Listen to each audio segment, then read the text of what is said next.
La musicale, les radios associatives musicales de Normandie à Beauregard.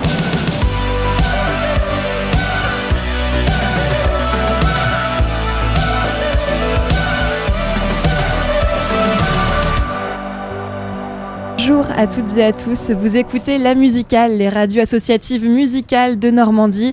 On est en direct du festival Beauregard à Hérouville-Saint-Clair dans le Calvados. Je suis Anaëlle de Radio Phoenix à Caen et pour cette émission, je serai accompagnée de Laurence de 666, de Hugo et Romain de Collective Radio qui viennent tout droit de l'Aigle.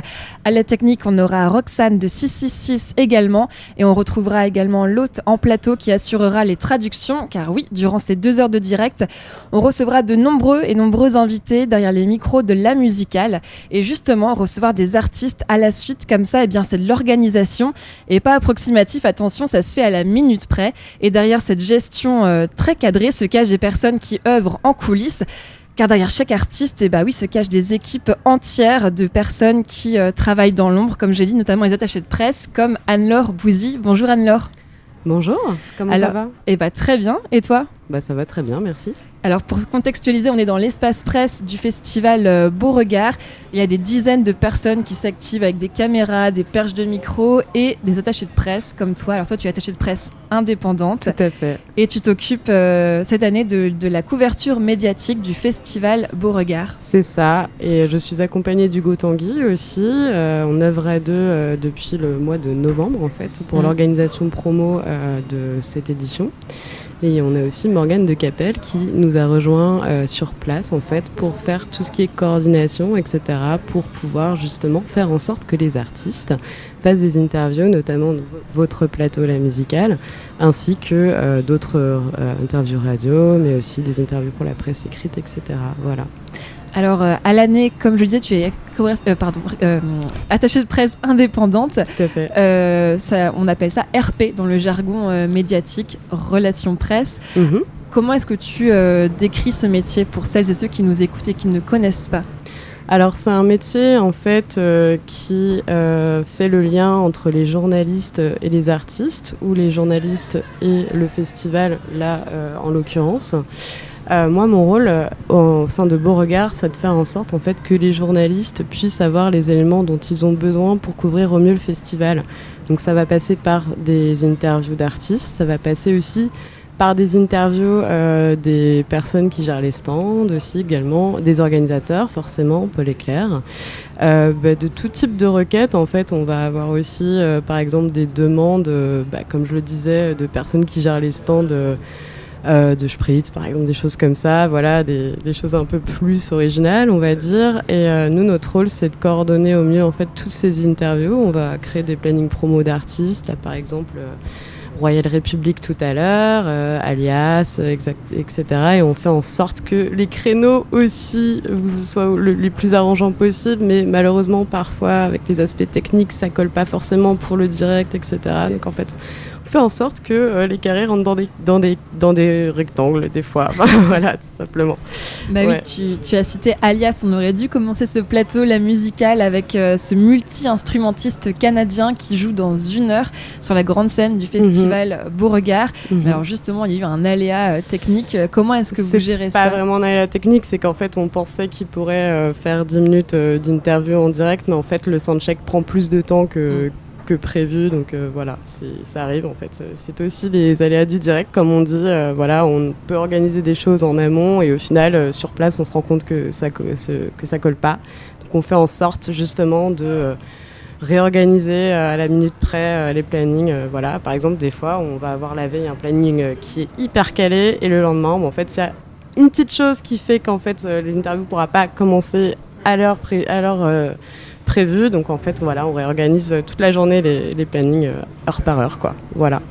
Alors combien de médias sont présents pour couvrir le festival Beauregard ? Alors il y en a environ 150, même plus. 150, plus de 150 médias. Ouais, c'est ça, tout à fait. Donc environ, je pense que c'est ça, ouais. Et puis donc il y a aussi bien des médias locaux que des médias nationaux. Voilà, on fait en sorte que le festival rayonne au mieux en fait. Et puis Donc que ce soit la radio, la presse écrite, Oui, voilà, c'est le web. tout type de médias. Ouais, beaucoup de web aussi. De plus en plus, justement, est-ce qu'il y a de plus en plus de médias web qui sont accrédités pour couvrir des festivals ? Oui, parce qu'en fait, c'est eux aussi qui nous aident à développer la visibilité des festivals, parce qu'ils n'ont pas cette contrainte d'espace aussi, ce qui est de plus en plus le cas dans la presse écrite. Malheureusement, les espaces culture rétrécissent, même les émissions de radio aussi musicales, il y en a de moins en moins, etc. Donc, là, quand tu parles d'espace, tu parles vraiment d'espace sur une page de journal, en fait. C'est ça, exactement. Ouais, voilà, les rubriques consacrées à la culture et la musique. Toi, la musique, voilà. Disparaissent petit à petit parce qu'il y a de plus en plus d'encarts publicitaires. Aussi, voilà. Alors, à l'année, tu travailles pour de nombreux artistes. Est-ce que tu peux nous citer quelques exemples ? Alias, notamment, voilà. Donc, c'est assez marrant de retrouver un artiste que je suis sur un festival pour lequel je travaille. Ça me fait plaisir, je trouve ça très chouette. Voilà, je travaille pour beaucoup d'artistes québécois, en fait, en général, que ce soit Robert, beaucoup d'artistes découvertes, en fait, voilà. Et puis, je travaille aussi pour You Said Strange, par exemple, qui était là l'année dernière. Groupe normand, voilà. Pour Samba de la Muerte, qui c'est groupe normand, voilà. Donc, petit à petit, voilà, il y a d'autres groupes normands qui s'ajoutent aux artistes que j'accompagne. Je travaille aussi pour un artiste qui s'appelle Guillaume Poncelet, qui est pianiste, qui joue à Montreux Jazz Festival demain, voilà. J'accompagne tout type, en fait, d'artistes. Ça va de la pop au néoclassique, en passant par le rock. Voilà, et l'électro, quoi. Alors c'est vrai que l'attaché de presse, c'est un métier que peu de gens connaissent, puisque le métier de journaliste, voilà, c'est plus visible. On prend la parole pour parler, notamment les journalistes musicaux, on prend la parole pour parler d'artistes qui viennent de sortir des albums. Mais en fait, entre les deux, donc il y a l'attaché de presse qui fait ce lien, qui envoie les albums et qui constitue un dossier de presse, qui constitue une biographie. Toi, comment tu travailles, par exemple, sur Samba de la Muerte, que tu as cité, ou sur Alias ? Comment est-ce que tu travailles sur ces artistes-là ? En fait, voilà, moi j'ai besoin de différents éléments pour pouvoir promouvoir au mieux l'artiste, que ce soit sur Alias ou Samba de la Muerte. En fait, j'ai besoin de ce qu'on appelle la biographie, en fait, qui va résumer un petit peu la carrière de l'artiste, qui va aussi préciser les propos de l'album. Voilà, qu'est-ce que l'artiste a voulu signifier dans son album, qu'est-ce qu'il a voulu dire. Les idées qu'il a voulu véhiculer dans ses chansons, etc. J'ai besoin aussi de photos de presse. Voilà, on mandate des photographes aussi pour prendre des photos, pour pouvoir mettre au mieux en avant l'artiste, etc. Que ce soit sur des chroniques web ou même des chroniques d'albums, des interviews sur la presse écrite. Voilà, j'ai besoin de tout ce qu'on appelle un kit presse avec donc, la bio, les photos de presse. J'ai besoin aussi forcément des waves pour pouvoir envoyer l'album aux radios. Alors donc, les waves, notamment les morceaux en fichier wave. Enfin voilà, c'est tout un jargon, c'est sûr.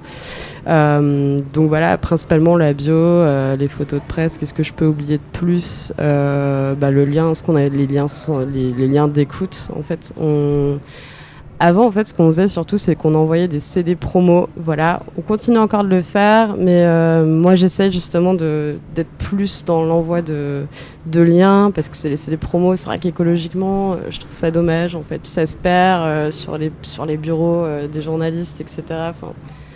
Je comprends qu'il y ait encore des programmateurs, des journalistes attachés au physique, mais moi, j'essaie vraiment de militer pour les envois de liens d'écoute, etc. C'est plus pratique en plus. Puis voilà, il y a de moins en moins de personnes aussi qui ont des lecteurs CD. Enfin, même sur les ordinateurs, il y a même plus. Sur certains, il n'y en a même plus en fait. Donc c'est pour ça. Voilà, j'ai besoin de principalement ces éléments-là pour travailler. Et ce que je fais, c'est que voilà, j'envoie des communiqués de presse et je relance les journalistes un par un pour savoir s'ils sont intéressés de recevoir l'artiste dans des émissions quand il s'agit des radios, de faire des interviews quand il s'agit de la presse écrite et des web. Voilà, j'organise les entrevues et je fais en sorte qu'il y ait des chroniques d'albums qui se dessinent pour la sortie, quoi.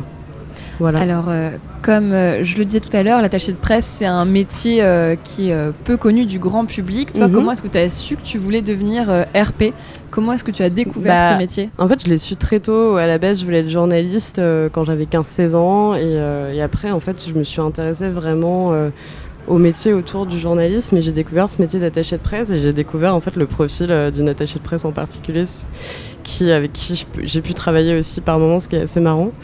Et je me suis vraiment rapidement intéressée à ce métier, donc j'hésitais entre journaliste, musique et attaché de presse, et c'est en faisant mes études supérieures en IUT et en licence, j'ai eu en fait une préparation au concours de journalisme en licence, et mon prof de journalisme me disait: Anne-Laure, honnêtement, ne deviens pas journaliste musique parce que l'avenir de ce métier est assez incertain. Et malheureusement, il n'avait pas trop tort. Quand je vois mes camarades qui ont fait des études de journalisme, qui se retrouvent à faire des piges à droite à gauche, parce que c'est vrai que malheureusement, le secteur de la musique est très très compliqué, notamment au niveau de la presse en ce moment. La presse qui est en déclin, qu'on essaye au mieux de supporter justement, qu'on essaie pas de supporter, mais d'aider en fait, voilà. On pense au magazine Trax, le magazine musical, oui, voilà, c'est axé musique électronique qui a disparu. Tous ces journaux fantastiques qui font une super couverture en plus des musiques électroniques, etc., qui sont obligés de s'interrompre parce qu'il n'y a pas assez de financement derrière, parce que c'est compliqué. C'est affreux ce qui se passe, c'est sûr. Mais ouais. Donc on fait au mieux pour aider les journalistes, etc. Il faut s'abonner aux journaux musicaux, c'est très important, il faut suivre tout ça. L'abonnement, ça reste quand même un acte très important quand on est fan de musique. Je trouve ça important aussi d'acheter la presse écrite, parce qu'ils font des superbes chroniques d'albums, des superbes interviews très très intéressantes, et c'est important, je trouve, de continuer de lire la presse écrite. Et puis l'information est un produit comme un autre qui s'achète. Quand on veut de la qualité, faut mettre aussi un petit peu le prix. Exactement, ouais, je suis d'accord, c'est ça, tu as tout dit. Donc on encourage les passionnés de musique, les férus, à s'abonner à des magazines musicaux, ou alors des abonnements, peu importe, ça peut être des podcasts également, des plateformes de podcasts. Ouais, c'est vrai. Toi d'ailleurs, Anne-Laure Bouzy, comment est-ce que tu t'informes au niveau musique des nouveautés? Je passe par différents médias. Ça peut être la radio. J'écoute la radio anglophone aussi pas mal. J'aime beaucoup écouter Radio X, qui est une radio basée à Londres. Comme j'aime beaucoup écouter France Inter aussi, ou Tsugi Radio, ou toutes ces radios, des radios spé musique aussi, ça peut être WFM aussi, Radio Nova, tout ça. J'essaie d'écouter un maximum de choses en fait pour écouter les nouveautés musicales, etc., d'écouter un max d'émissions. Je lis les Inrock, je lis Tsugi, je lis beaucoup de magazines spécialisés, je lis aussi Libération, le cahier musique de Libération, tout ça. Voilà, et Le Monde aussi, les pages culture du Monde notamment. Et là, je cite que les principaux. Après, j'essaie de parcourir le maximum de supports, mais c'est vrai qu'après, il faut le temps aussi. Voilà.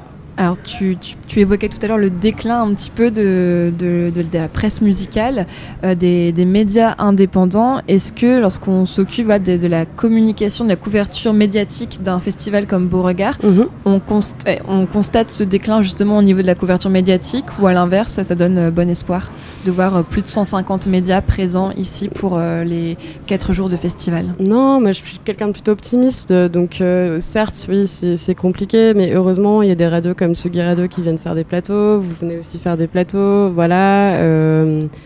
Il y a aussi les couvertures digitales qui sont de plus en plus riches, donc ça c'est très chouette. Et puis on a quand même pas mal de presse papier aussi qui est venue couvrir le festival. Donc moi j'ai envie d'être optimiste, et je me dis que les choses peuvent encore s'arranger. Il faudrait juste qu'on trouve aussi des solutions au point de vue national, quoi, tout simplement, soit avec le CNM ou avec d'autres organismes aussi à côté, par exemple, quoi. Je suis pas forcément la bonne personne pour parler de ça. Voilà, je dis juste ce que... Ton point de vue d'attaché de presse. C'est ça. Alors, tu l'as dit, tu travailles en binôme avec Hugo Tanguy sur la promotion de ce festival. Est-ce que le milieu d'attaché de presse, c'est un petit milieu, c'est un petit écosystème? On se connaît tous, ouais. Ouais, puis en plus, il y a un syndicat d'attachés de presse aussi qui s'est créé pendant le Covid, qui s'appelle Après. Voilà, donc... on est plusieurs attachés de presse syndiqués aussi, justement, à se parler, à trouver des solutions communes, justement, pour aider, que ce soit pour aider la presse écrite, pour différents types de sujets aussi, quoi. Justement, pour avoir plus de couverture radiophonique, des choses comme ça, quoi. Plusieurs débats qui se lancent. Eh bien, merci beaucoup Anne-Laure d'avoir été avec nous en ce début de Avec direct. Avec grand plaisir, merci de m'avoir reçu. Et on va s'écouter un petit morceau, un extrait du morceau Together de Alias qui va jouer dans 1 heure au Festival Beauregard et qu'on recevra demain en interview sur le plateau La Musicale.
Et on est de retour en direct du festival Beauregard. Vous écoutez La Musicale, le réseau des radios associatives musicales en Normandie.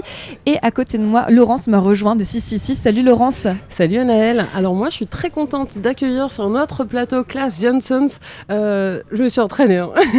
Violoniste et claviériste d'un des groupes belges les plus connus à l'international. Et en même temps, j'ai la pression parce qu'on ne peut pas parler de 30 ans de carrière en 10 minutes. Alors comme ça, l'air de rien, on va parler de leur dernier album, How to Replace It, qui est sorti le 17 février. Après pas moins de 10 ans d'absence, on peut dire qu'il était attendu. Et là, c'est moi qui vous mets la pression. Bonjour Claes. Bonjour. Alors, pour cet album, je crois savoir que vous êtes allé voir votre maison de disques en proposant l'album. Pardon ?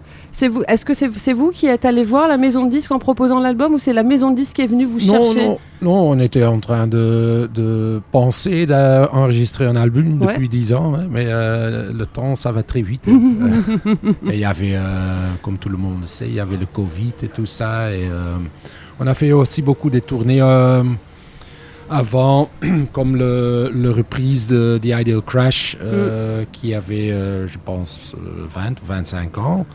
Je ne me rappelle plus, mais bon, il y avait toujours quelque chose qui se mettait entre l'enregistrement et voilà. Et bon, tout à coup, c'était 10 ans. Et est-ce que ça a été facile pour vous, après 10 ans d'absence, de reprendre comme ça ? Enfin, on vous a dit, même si on s'appelle des Housses, on s'imagine que c'est facile, mais... Non, mais c'est jamais facile. Et c'est jamais difficile. C'est ce qu'on fait. Oui. Mais on est très... kieskeurig. Très sélectif, alors on fait beaucoup de travail avant qu'on va sortir une chanson où on met une chanson sur l'album. On a peut-être construit 30, 35 chansons. On a choisi, je ne sais plus, c'est combien 4. J'ai pas compté. C'est 12. D'habitude, je compte. J'ai honte. Je crois que c'est 12. J'ai pas compté. En tout cas, on est très sélectif. Alors, on prend le temps. Et ça doit être juste. Ça doit, voilà. Et avant ça, on sort pas rien du tout. Alors, qu'est-ce que vous faites de ces morceaux que vous laissez de côté ? On les garde parfois. Ouais. Parfois, on reprend après quelques années, on reprend un vieux morceau où on ne le reprend jamais. C'est là, ça existe. Il y a des enregistrements, il y a des versions. Et parfois, il y a des chansons qui sont très bien, mais pour une raison, ne marchent pas dans l'album. Oui. Oui, mais c'est bête de les jeter. Mais il y a des chansons, quand on est tout mort, il y a des gens qui vont sortir un album avec les... the hidden tracks, quelque chose comme ça. Les faces B ou les faces, les morceaux cachés. Ouais. C'est la vie. Des artistes font ça. Il y a des peintures qui sont bien, qui sont jamais révélées, revealed. Ouais. Sur le moment, ouais. Alors cet album, il commence par le titre Had to Replace It. Sans spoiler le concert de ce soir, vous commencez l'album avec ce titre et vous commencerez le concert ce soir, sans spoiler. Sans spoiler, oui. T'as le droit de me dire non. Alors c'est spoilé. Non, parce que en fait, ce morceau, il a un côté que je trouve puissant, conquérant. Ça donne quand on l'entend en début comme ça donne un côté gladiateur sur votre arrivée. Mais moi je pense que c'est une chanson qui représente Deus très bien. C'est un peu tout. C'est un mélange c'est atmosphérique. Il y a de dreiging, threatening. Une sorte d'angoisse c'est musical, c'est un peu, c'est spécial en tout cas. Ouais. Alors je pose souvent cette question et on me dit tout le temps non, la pose pas, mais j'aime bien la poser quand même. Je suis têtue. Deus, c'est un groupe de studio ou un groupe de live? Les deux. Ouais. Les deux. C'est toujours ce qu'on me répond. Hein. Non, mais c'est deux choses différentes. Si on enregistre, c'est pas live. On essaye d'enregistrer live, mais on arrive toujours de faire des overdubs, des milliers, et puis on commence à couper les chansons. Alors ça, c'est vraiment en studio. Et après ça, on met ça dans une situation live et ça commence une deuxième vie en fait. Et on est très live, je trouve. Moi aussi, je trouve. Mais justement, on va parler du live. Quand on a autant de morceaux, dont des cultes, et qu'on défend un nouvel album, comme c'est votre cas, sur un festival par exemple, comme aujourd'hui, c'est pas un peu difficile de choisir les morceaux qu'on va jouer? Ah oui, bien sûr. On a 8 albums. On a plus que 100 titres. Et puis surtout des titres très cultes, très connus. Oui. Alors, on joue 1 heure, c'est pas assez. Mais bon, on doit faire des choix. Et on essaie, ça doit être, on veut plaisir les gens, mais aussi nous. Aussi nous. Ça doit être plaisante pour nous, amusante. Alors, c'est pas facile. Ouais. C'était ma question cachée. Est-ce que vous décidez de jouer que l'album ou de quand même faire plaisir? Et finalement, tu as bien répondu. Oh non, mais on joue pas que l'album, pas du tout. On a fait ça. Non, on fait un demi-demi. Non, pour les gens, c'est pas sympa si c'est seulement des chansons nouveaux. Ça doit être un bon mélange. Ça va être un bon mélange, oui. En 30 ans de carrière, il y a des fans qui vous suivent depuis le début. Ouais. Alors revenons-en au studio et à l'album. Qu'est-ce qui a changé chez Deus dans la façon de faire, ou il n'y a peut-être rien qui a changé dans la façon de composer, dans la façon d'enregistrer? Est-ce que c'est collégial et collaboratif? Ou est-ce que... Oui, mais il y a plusieurs méthodes chez nous pour écrire des chansons. Il y a la méthode du groupe. On fait des jams. On choisit des bons morceaux, des morceaux jam qui marchent. Et on commence à construire une chanson. Mais ça peut dire que tout le monde essaye des choses à la maison, un refrain ou un partie ou un outro. Et on propose dans à les autres. Et puis le meilleur gagne, un peu comme ça. Mais parfois, il y a aussi quelqu'un qui écrit quelque chose à la maison entier.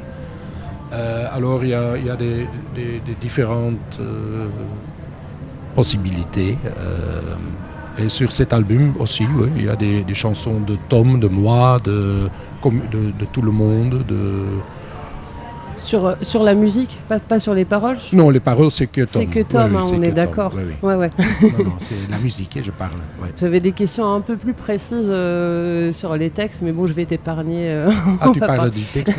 Non, le texte, c'est tout de Tom. Le texte, c'est tout de Tom. Ouais. La musique, c'est tout le monde. Oui, c'est un peu tout le monde. Qui amène un petit peu sa sauce. Sur le morceau 1989, comment on dit en anglais l'auteur? 1989. Qui figure sur l'album. On peut entendre la voix de Lise Lorquet, de Mitskov. Oui. C'est la seule voix féminine, je crois. Non, il y a... Il y en a quelques-unes, mais... Sylvie Kreutsch sur Simple Pleasures. Oui. Est-ce que tu connais Sylvie Kreutsch? C'est une chanteuse belge. C'est très bien qu'elle fait, mais vraiment. Sylvie Kreutsch, elle a chanté avec Warhouse. D'accord. Warhouse, le groupe de Maarten de Balthazar. Oui. Voilà. Maintenant, elle est solo et c'est très bien. Et Mitskov, il joue toujours? Pas beaucoup. Ils ont sorti un album, mais c'était juste avant le Covid et c'est un peu perdu dans le... Oui. C'était une petite dédicace de Fangirl. J'ai un album de Mitskov que j'aime beaucoup. Voilà. Et ce serait 1989, ce serait pas la date de votre premier concert, le 20 novembre? C'est bien possible, mais moi j'étais pas là. T'étais pas là? Non, je suis là depuis 92. D'accord. Parce qu'au début, je rappelle pour les auditeurs que Deus c'était un groupe de reprises, hein, c'est ça? Oui. Toi, t'es arrivé après. Oui. À partir de 92, ça, on a un peu commencé d'écrire notre propre chanson. Et depuis, il y a une discographie assez conséquente, notamment avec ce nouvel album How to Replace It. Et on va s'écouter justement un extrait avec le morceau Simple Pleasure. Merci beaucoup, Classe, et merci Laurence pour cette interview. Merci et on rappelle, Deus est sur la grande scène du festival Beauregard ce soir à 20h10. Ok, merci à vous. Merci.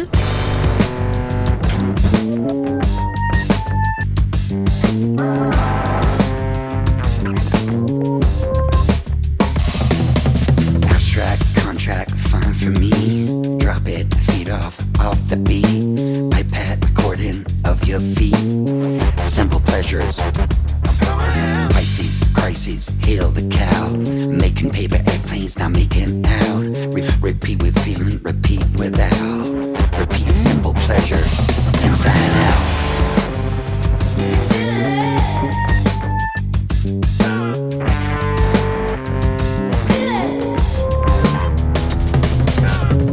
Say that it's just a dream. One could wake up and back to sleep. One could throw away fax machines. Find a way. Un extrait du dernier album de Deus à retrouver donc ce soir sur la scène de Beauregard. Et on continue ce plateau La Musicale en direct du festival avec une interview enregistrée hier avec deux membres de Coach Party qui ouvraient justement cette 15e édition en première partie d'Indochine. Et nous sommes avec deux membres du groupe Coach Party qui jouera ce mercredi soir au festival Beauregard avec Indochine. Voilà, c'est comme ça que commence ce festival Beauregard. Et on est en compagnie de l'hôte qui assurera la traduction de cette interview. Alors tout d'abord, bonjour Steph et Jess. Bonjour. Bonjour. Quelques mots de français, déjà ça commence bien. Bienvenue à vous sur le plateau de La Musicale. Alors vous êtes les chanteuses et la guitariste de Coach Party, un groupe qui est natif de l'île de Wight. Est-ce que vous pouvez nous parler un petit peu de cette île pour commencer? Yeah, well, I think the Isle of Wight is a great place to grow up. We're all from there. and it's a beautiful island. If you ever get the chance to go, I would recommend going. There's loads of beaches, loads of countryside. Yeah, go in the summer. Yeah, it's calm. Everyone's really nice. Great vegan cafe called Peach. Thank you. Yeah, it's great. We love it. Tous les membres du groupe sont originaires de l'île de Wight, qui est une île très calme, avec plein de plages et une belle campagne. Alors on conseille d'y aller plutôt en été, mais c'est un endroit très sympa et que les membres du groupe conseillent. Alors calme, en pleine campagne, mais pourtant ça a l'air de bouger, notamment au niveau musical, puisque ce sont dans des concerts que vous vous êtes rencontrés à force de traîner dans des lieux musicaux dans lesquels vous travaillez. Et puis bien sûr, en tant que férus de concerts, c'est là que s'est formé le groupe Coach Party. Yeah, there's a lot of music that comes out of the island, and I guess we have a music college over there, so there's quite a lot of musicians, isn't there? And if you love music, you go to shows. Yeah. Yeah, we all met. So Joe and Guy, our drummer and guitarist, was in another band called Polar Maps, and me and Steph started Coach Party in 2016. And our band was better than theirs, so they asked to join, and we became Coach Party in 2019. Yeah. So we met through bands, yeah. And Girls Rule. Girls Rule, yeah. Donc, en effet, il y a une école de musique à l'île de Wight et il y a énormément de musiciens sur cette île. Et comme Steph disait, si on aime la musique, on va en concert. Donc c'est comme ça qu'elles se sont rencontrées. Une guitariste de leur groupe avait déjà un groupe qu'elle avait créé en 2016 et elles ont rencontré Steph, et donc c'est en 2019 qu'elles ont créé Coach Party, qui selon leur dire est meilleur que le premier groupe créé en 2016. Alors depuis 2019, il y a eu plusieurs singles de sortie. Le premier album est prévu pour septembre prochain, le 8 septembre. Entre-temps, il y a une grosse tournée européenne qui est prévue. Est-ce qu'on peut revenir sur cet engouement très rapide autour de Coach Party? Yeah, it's been really great, and this run of festivals we've done has been incredible. We are so lucky to be on this festival tour with Indochine, and yeah, Killjoy comes out on the 8th of September, and then we do the European tour, our own European tour, in October, the end of October through to November. Okay. Donc Hope to see you there. Donc elles sont honorées de faire cette tournée de festival avec Indochine avant la sortie de leur album, et à partir de octobre, après la sortie de leur album, elles vont faire leur propre tournée européenne, et elles espèrent voir les auditeurs de Phoenix en nombre. Alors votre genre musical, vous, c'est de l'indie rock avec des sonorités post-punk. Comme référence, vous aimez citer Nirvana, des groupes de cette veine-là, mais il y a également récemment, il y a des groupes comme Grandma's House qui sont dans cette scène musicale-là aussi, originaires d'Angleterre. Est-ce que vous les connaissez? Indie rock star. But there is a newer band. Sorry, I didn't get them. Like Grandma's House. From Bristol. Do you know them personally? Is it an influencer of yours as well? We actually do know them because they've recorded at Guy, our drummer's studio before, and they've done some shows on the Isle of Wight. But didn't know them prior to that. But yeah, their sound is great.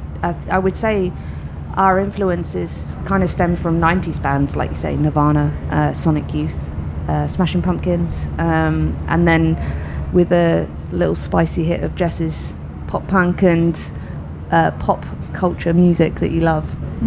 Miley Cyrus, always. Taylor Swift. Taylor Swift, yeah. I love Taylor Swift. And just, I'm trying to think of some early 2000s bands that Don't pop look punk. at me. Yeah. I was into R&B at that time of life. Yeah, like pop. 2012 onwards, pop punk bands were like my thing for a bit. I won't list them because there's a lot, and I don't know if any made it, you know. So. Donc il y a les influences différentes. En effet, il y a toute cette influence, donc Nirvana, Smashing Pumpkins, mais il y a aussi une influence un peu plus pop, Miley Cyrus par exemple, et beaucoup début des années 2000, pop-punk, post-punk, etc. Parce que ma question c'était, comment se porte selon vous la scène post-punk anglaise en ce moment? Oh God. At the moment. At the moment, I would say it's definitely rising. We've got a great venue in Southampton called Joiners, and they have a steady flow of pop punk bands coming through and like metal bands, so it's really cool. Yeah, I can't name any off the top of my head, can you? No, let me have a quick think. Some like more underground ones we could probably name, like Grade 2. They're from the Isle of Wight. Yeah, that's a great shout. Fat Earthers as well. They're also a really good punk band. You should check them out. Yeah, and then off the island, I would say, it's gone. Yeah, it's gone. There's but loads. there's so many. Yeah, there is so many. Donc, comme elle disait, il y a énormément de groupes dans le mouvement post-punk qui sont aujourd'hui en montée, pas seulement à l'île de Wight, mais également en Angleterre. Donc c'est un genre qui est en train de remonter en flèche. Alors cet album qui sort le 8 septembre s'appelle Killjoy. Et puis voilà, ça, je trouve qu'il y a beaucoup d'agressivité dans tous les titres des singles sortis précédemment, comme Microagression en février dernier, All I Wanna Do Is Hate en mai 2023. Il y a énormément de rage et de colère dans les titres et dans vos morceaux. Sur scène, comment est-ce qu'elle sort cette colère? I think it's a hard one because when you're in the moment writing those songs, we're not necessarily angry or aggressive. It's just what comes out. The whole album itself is not an aggressive album at all. It just so happens that those two the titles sound a bit angry. And I guess the topic is kind of like a frustration, isn't it? Yeah. But the whole album in whole, it encapsulates a lot of times throughout recording and demoing it, doesn't it? Yeah, it's very eclectic. There is one more angry song on there. That I would say is probably more angry than Microaggression, All I Want to Do Is Hate, which you'll hear last tonight. I don't know how the Indochine fans feel about that one, but it's gone down well. Yeah, every time we've played it. It's fun. It's called Parasite. Yeah. It's the second track on the album. Yeah, and like obviously we do write these songs about frustrations, but we try and write them vague enough that anyone with frustrations can relate. But yeah, I feel like we're never in a state of anger when writing. No. Predominantly. Donc en effet, les titres ont certes des noms plutôt agressifs, mais à aucun moment elles étaient en colère ou agressives lorsqu'elles ont écrit ces titres. Elles disent aussi que l'album est plus éclectique en soi, et par contre, ce qui reflète, c'est une certaine frustration quand même qui ressort. Il y a un titre, Parasite, qui sera joué en dernier ce soir, qui selon elle est bien plus agressif et plus en colère que les autres titres qu'on vient de citer. Elles ne savent pas trop comment les fans d'Indochine vont réagir face à ce titre, mais de manière générale, tous les publics devant lesquels elles ont joué ont très bien réagi. Alors justement, Indochine, comment s'est fait de la connexion avec ce groupe français? Est-ce que vous les connaissiez auparavant? We actually didn't, but when we released our first ever song called Oh Lola, he reached out to us and said how much he loved it, and that was via Instagram.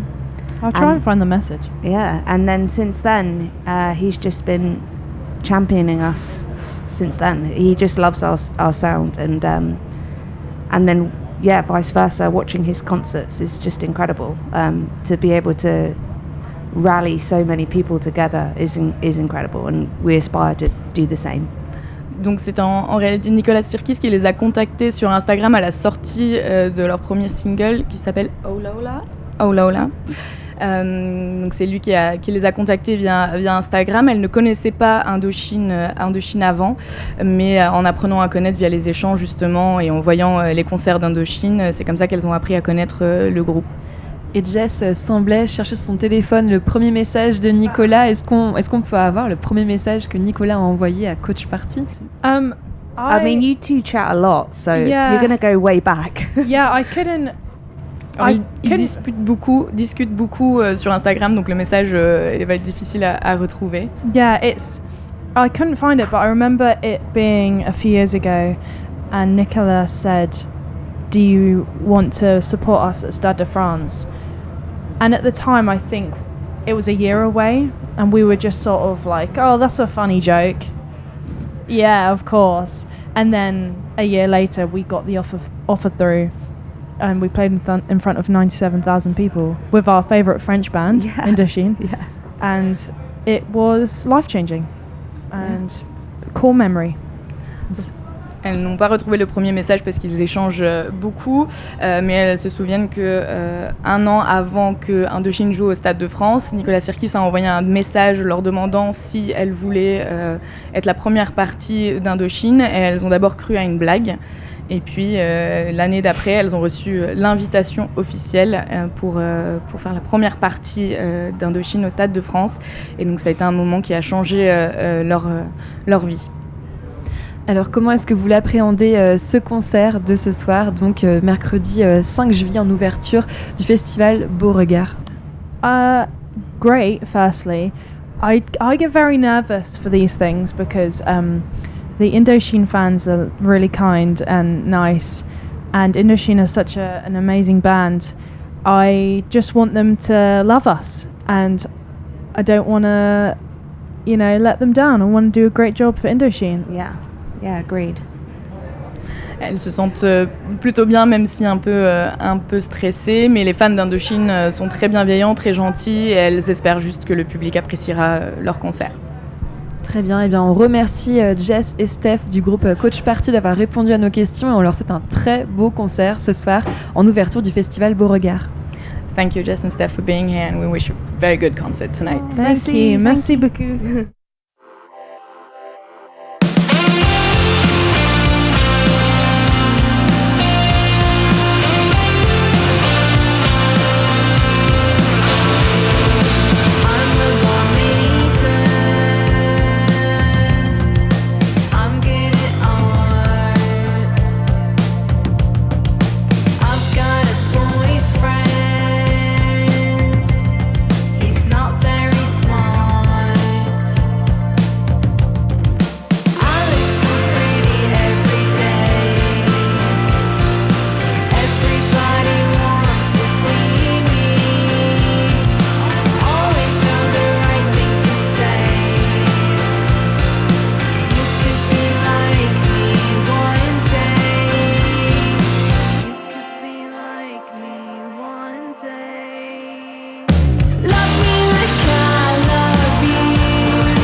C'était un extrait de Coach Party avec leur dernier single Born a Leader, et on est de retour en direct sur le plateau de La Musicale avec désormais les membres du groupe Royal Republic qui nous ont rejoints, et c'est Hugo de Collective qui assure l'interview. Salut Hugo. Salut Anaëlle, comment ça va? Ça va très bien, et toi? Ça va super, très heureux d'être sur le festival de Beauregard et très heureux d'être avec Royal Republic. Bonjour à tous, hello.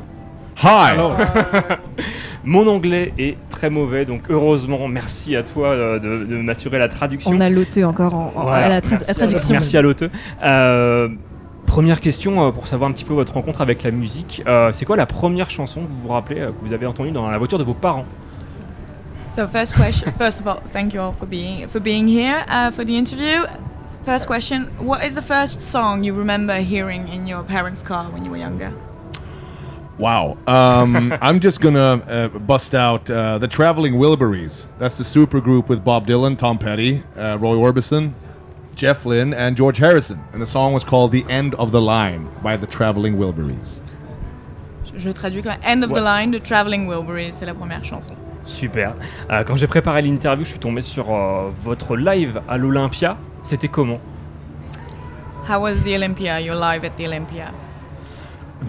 Legendary, like the venue itself. Really, truly one of those bucket list moments that you have in your career, like playing a legendary venue like Olympia, and also it being sold out the first night we play Olympia. So amazing memories. Je traduis rapidement, mais je pense que c'était assez clair. Moment légendaire, et surtout d'avoir été sold out dès le premier soir, donc c'est vraiment un moment inoubliable. Justement, qu'est-ce qui vous plaît le plus en France? Est-ce que c'est la Tour Eiffel, les pains au chocolat, les croissants? Croissants. So what's your favorite thing about France? The favorite thing. Well, I'll tell you what's not my favorite thing. It's this stupid camembert cheese thing. It stinks the bus up like nothing else. I'm serious. I might be weak, man, but I can't deal with it. Hannes loves it. I love it. But we are the East and West. Bon, en tout cas, ce qu'il peut dire, c'est qu'il n'aime pas de la France et c'est malheureusement le camembert et l'odeur qui la embaume tout le bus. La Normandie. Ah, pardon. It's a cheese from Normandy. It's from. Okay. You've just insulted them. All right. Thank you, France, for this time. It's been lovely being in you. Un autre fromage peut-être. Another cheese maybe that you like from France? Well, is Parmigiano from? Yeah, that's French, right? Saved it. Pas vraiment français. Malheureusement, le parmesan n'est pas français. Vous êtes un groupe suédois, mais du coup vous chantez en anglais. Pourquoi vous ne chantez pas en suédois? So you're a Swedish band, but you sing in English. Why don't you sing in Swedish? Man, I guess it's hard to sound cool in Swedish. Jag kan försöka, jag kan ge ett smakprov på detta här. Detta är svenska. This is Swedish. Yeah. That sound cool? I'm Dutch. You're Dutch? We're in France with a Dutch-Swedish table. La raison première, c'est que c'est très difficile d'être cool en parlant suédois, donc avec une petite démonstration en prime. Nickel. On est au festival Beauregard, on est très heureux d'être avec vous. Justement, vous préférez les festivals ou les concerts? Donc on parlait de l'Olympia tout à l'heure. Are you more a festival kind of band or a concert kind of band? What do you prefer? Here I thought we were doing a concert at a festival tonight, but yeah, to me it doesn't really make a difference. We do the same thing every day regardless, and we've always been a band to involve the audience a lot in our concerts and try and make the most of it together with them. And festivals are a perfect place to do that usually. So, but we don't really make a difference. We love all of it. Il n'y a pas énormément de différence, ils essayent dans tous les cas d'inclure énormément le public et pour eux un festival étant l'endroit l'idéal pour le faire. Mais dans tous les cas, que ce soit festival ou concert, pour eux tout est la même chose. Alors je ne parle pas du tout anglais, et d'ailleurs merci l'auteur de traduire cette interview, mais est-ce que vous savez dire quelques mots en français, à part croissant du coup? So he doesn't speak English, but do you know a little bit of French? Oui. Baguette. T'inquiète. Je parle un petit peu, oui. Je comprends beaucoup. Super. All right. And you, Adam? What, me? Yeah. Well, there's a Swedish fake French. It's étagélé, maître bois. And it means stuff in Swedish. But what is it? What do you hear when I say that? Étagélé, maître bois.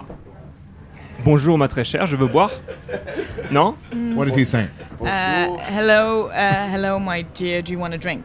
That's what he. That's not what it means, but it's close enough. Close enough. We need to learn the proper. How do you say that properly then? How do you say hi, you? Can I buy you a drink? Uncle. Comment tu dis en français? Ce qu'on vient de dire du coup. Voilà. Ouais. Bonjour très cher. Est-ce que tu veux boire quelque chose? Jesus. Beautiful. Ça part en cours de drague sur le plateau La Musicale. Hugo enseigne à Royal République comment proposer un verre de vin. You are beautiful, Adam. I love you. Oh, thank you.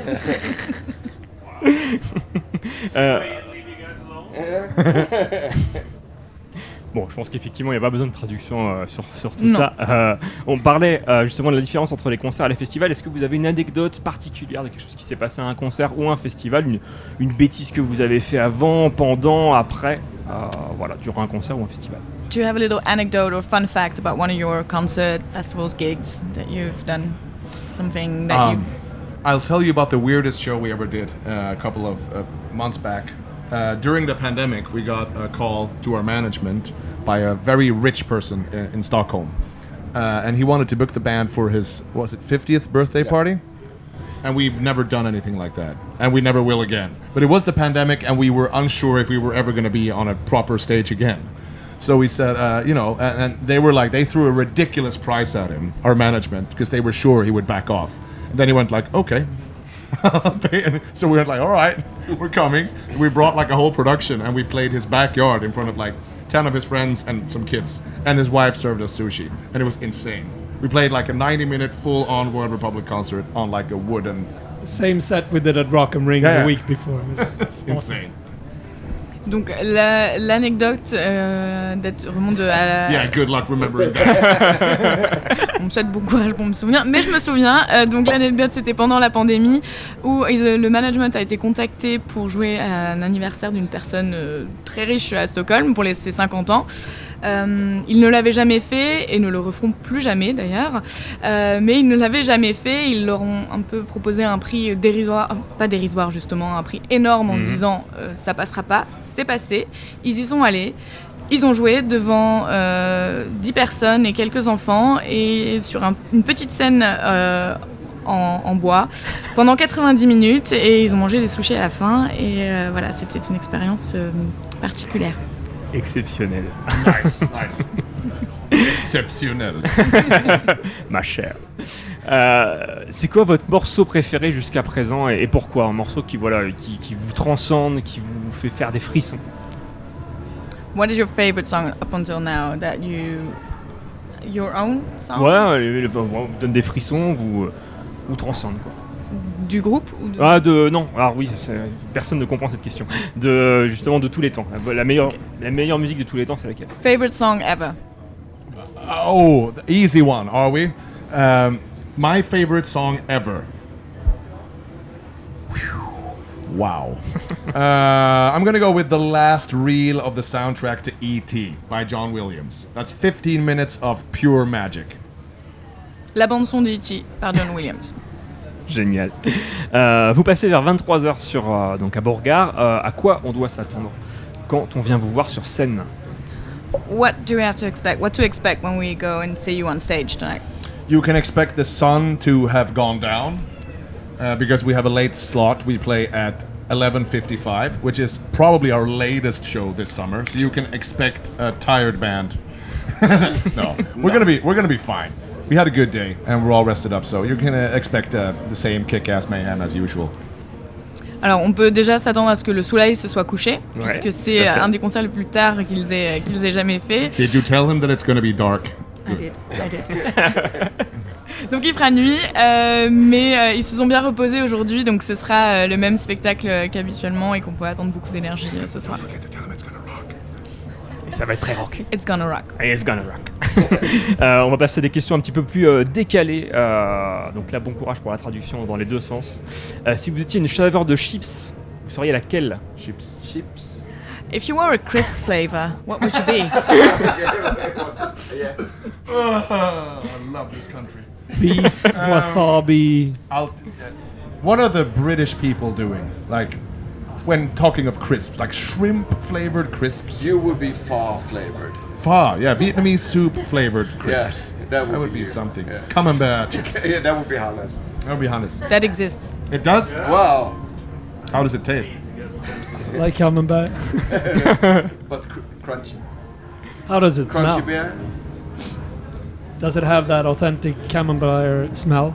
It does, yeah. I'm sorry, the question was... Crispy camembert? Beef, wasabi, disco glitter chips. Which flavor of crisps would you be? That's new.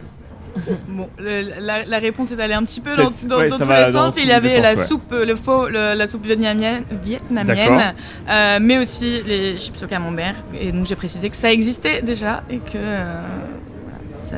Maybe a cool combo, essayer. like pho camembert. On vous cryogénise pendant 100 ans. C'est quoi la première question que vous posez quand vous sortez du congélo? If we freeze you for 100 years, what is the first question you ask when you wake up? Wow. These are deep questions. Every single one of them. You answer this one. Does my junk still work? Your what? My junk. What junk? Penis. Oh. You should know. Imagine like they're waking up. Frozen for 100 years. You know. It's probably in great shape. It's been resting for 100 years, 10 decades. He's like, well, yeah, we've had enough. Thumbs up. Non. Alors, je vais répondre. J'ai compris. Mais... Voilà, je pense que c'était assez clair, mais la première question serait est-ce que ces parties fonctionnent toujours? Voilà. Ok, nickel. Pour rester poli. Pour rester poli, tout à fait. Dernière question. Merci à vous en tout cas pour cette belle interview. C'est quoi qu'on marque sur votre épitaphe quand vous allez malheureusement décéder? What is written on your tombstone? He didn't know what the fuck to do. Wow. What's written on your tombstone? You rock harder. I shone brighter. Is that it? You don't know our lyrics? Yeah, but on the tombstone in like retrospect, you rocked harder. I shone brighter. I don't know. This is not English class. Une traduction donc des paroles. My name is Adam and I am dead.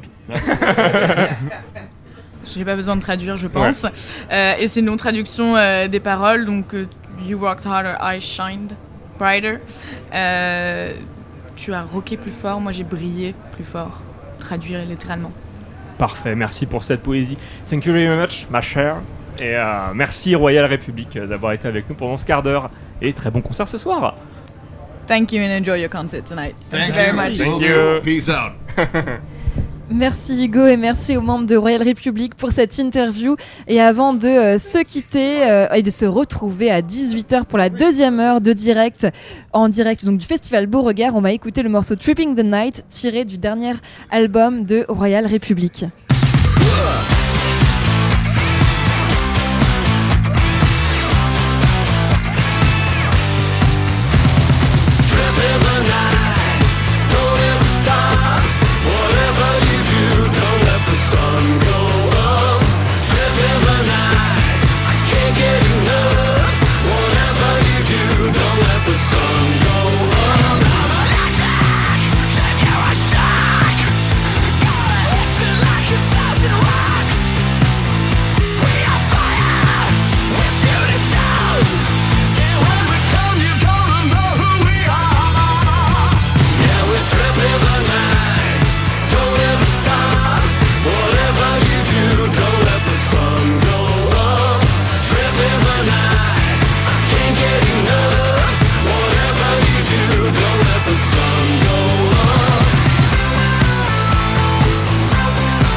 La musicale, les radios associatives musicales de Normandie à Beauregard.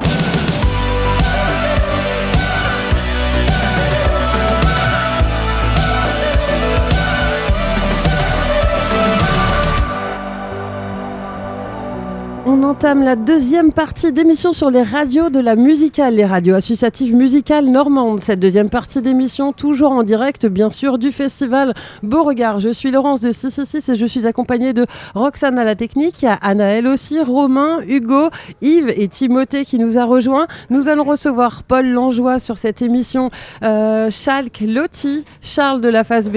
Aujourd'hui, c'est la Saint-Nolwenn. Il fait beau et je suis contente de passer cette heure avec vous.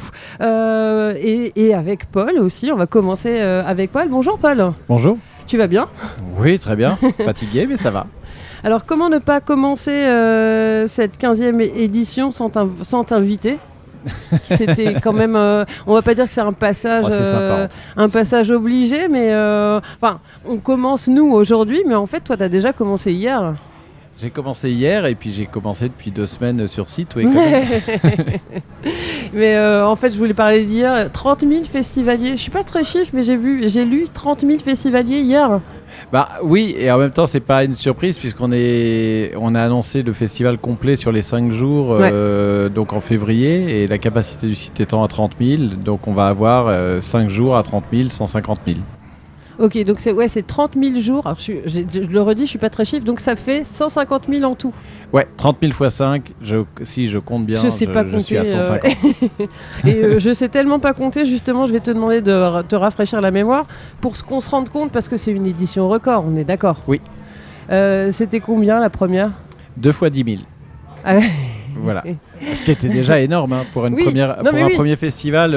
On pensait jamais commencer une première édition de Beauregard et faire 10 000 personnes par jour sur 2 jours. C'était déjà fort et on avait donc tout de suite compris que ce qu'on était en train de mettre en place, il y avait une véritable attente. C'est vrai que tu connais Caen depuis longtemps comme moi. On était persuadé qu'il manquait un événement de ce type-là sur l'agglomération caennaise. Ça n'existait pas et on était persuadé qu'on allait répondre à un manque, mais ça reste toujours un pari. Tu penses ça, mais est-ce que c'était vraiment, tu détenais vraiment la vérité? C'était pas sûr. Et puis 2 fois 10 000, on s'est dit ouais, effectivement, il y a quelque chose à faire. On gère plus le festival de la même manière quand on passe de 10 000 à 150 000 ? Non, mais j'ai la chance d'avoir quand même des gens qui continuent avec moi depuis le début, que ce soit bien sûr des salariés, des intermittents, des prestataires, des bénévoles qui sont là depuis le début aussi. Donc bien sûr on a grossi, il y a plus de prestataires, il y a plus de bénévoles, il y a plus de salariés, etc. Mais il y a une bonne base de départ qui est là. Après effectivement mon travail n'est plus exactement le même. Il y a des choses que je fais de A à Z comme la programmation. Mais il y a aussi des parties où je le faisais, mais maintenant je le supervise plus, voire même je l'ai complètement délégué à d'autres personnes parce que c'est pas possible de tout faire et de tout connaître et de tout savoir sur un tel événement. Le principal, est-ce que tu kiffes ?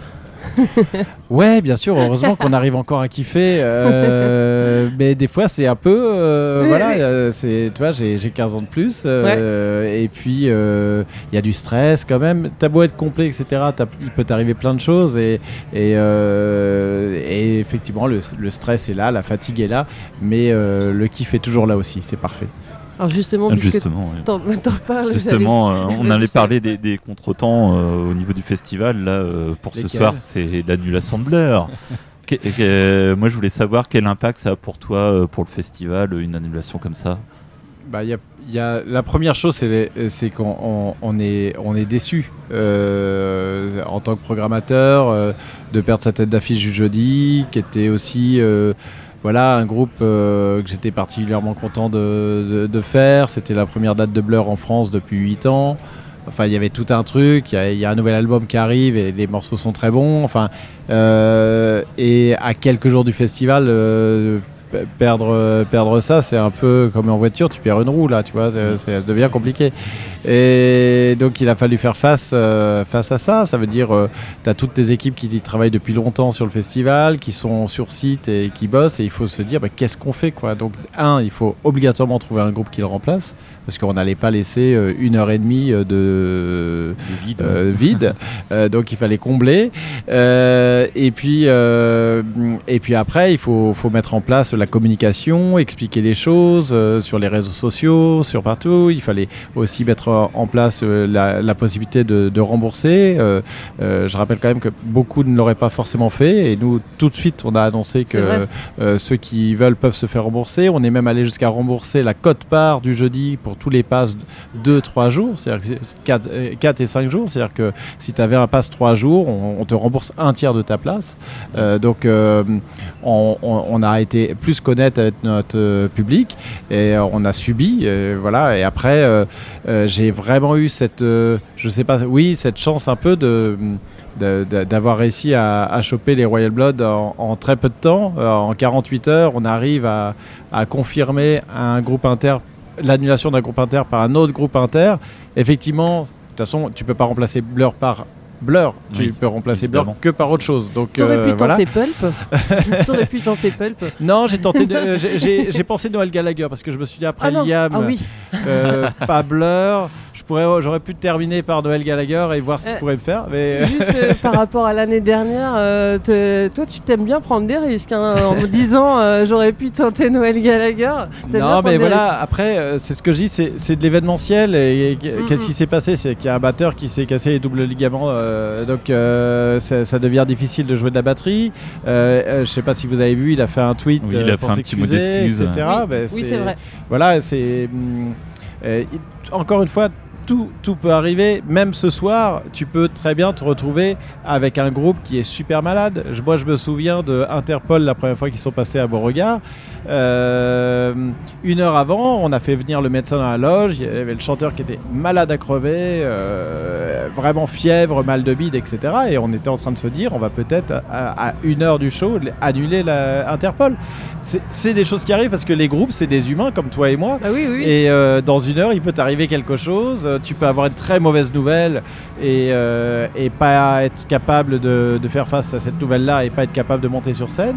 Et l'événementiel, c'est ça. Et bon, bah là, c'est comme ça. Mais j'ai vu qu'ils étaient chez vous juste avant et j'ai pas encore eu le temps d'aller les remercier, mais c'est génial, tu vois, qu'un groupe relève le défi comme ça, parce qu'en plus, tu t'es pas dans la programmation officielle, tu remplaces, tu vois, c'est jamais un truc, tu vois, t'es remplaçant, c'est pas non plus...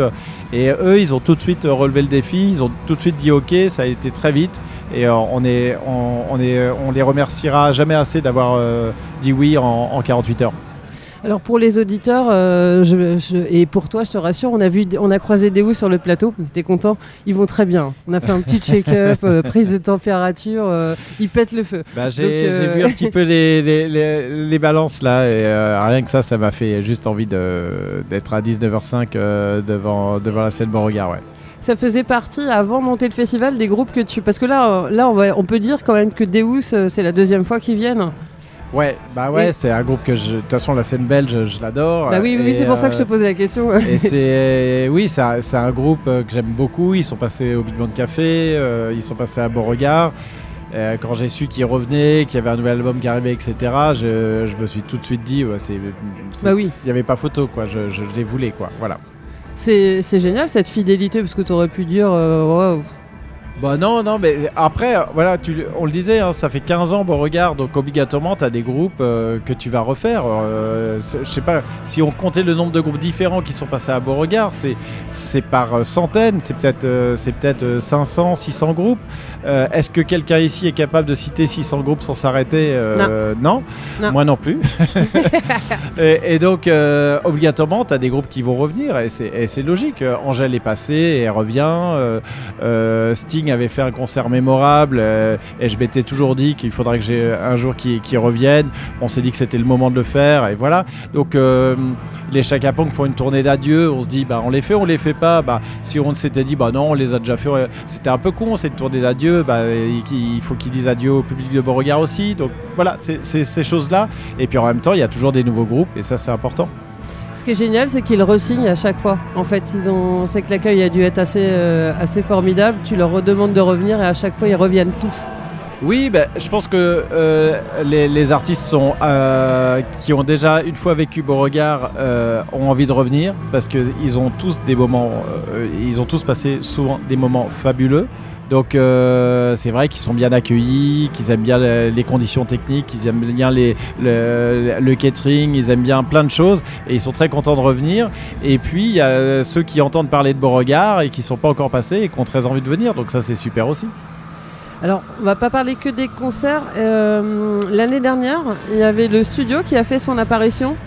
Et vous re-signez cette année, ça a été une vraie réussite. Le studio, pour rappel aux auditeurs, c'est un endroit où il y a des danseurs et des DJ sets. On peut apprendre à danser aussi. On peut apprendre... Alors, moi, j'ai fait que de danser. Hein. Ouais, en fait, la première idée l'année dernière, c'était de se dire qu'on allait faire un thème autour de la danse pour ce retour d'après-Covid. Parce que c'était le chose qu'on n'avait pas le droit de faire. On nous disait, les boîtes de nuit étaient fermées, tu devais être assis, tu devais pas toucher ton voisin, tu devais... voilà. Et on s'est dit... qu'est-ce qui est plus beau que de se dire ça y est, on peut redanser, on peut se retoucher, on peut repartager, on peut se remettre debout. Et on s'est dit, on fait le thème de la danse. Ça a tellement bien marché qu'au bout du compte, on s'est dit, continuons. Et le studio sera là. Le studio a été agrandi. On a développé encore ça. Et je pense qu'il restera encore des années. Oui.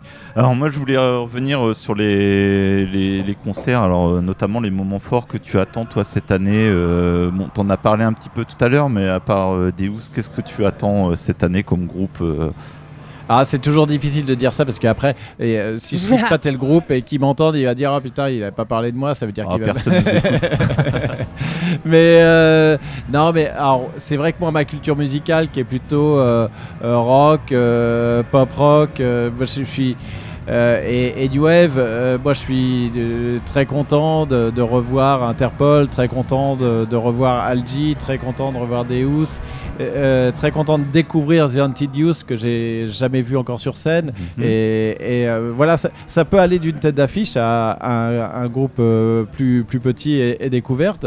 Et donc voilà, je vais plus être là-dessus. Et puis honnêtement, voilà, j'ai très content de L'Homme Pâle, le show il est super et j'ai vraiment envie de le revoir. On a parlé de Sting, bon, je suis plutôt très content de cette programmation et après voilà, on a envie de le voir. Est-ce que j'arriverai à tous les voir? Ça c'est un autre défi, mais oui, très content de les accueillir en tout cas. Puis il y aura Headbanger aussi. Ouais, bah ouais, ça va être très chouette parce que c'est vrai que Peter Winter, on l'a jamais accueilli et il fête les 20 ans d'Headbanger et donc il va mixer tout Headbanger depuis 20 ans, donc ça va être un moment où je pense, on parlait de la danse, tu vois, et je pense que ça va être un moment où on va pouvoir danser, ouais. On va s'entraîner et puis dimanche soir, ça va être, on va être au point et ça va être un gros dance floor. Il va y avoir en gros 30 000 personnes qui vont danser en fait. J'espère bien.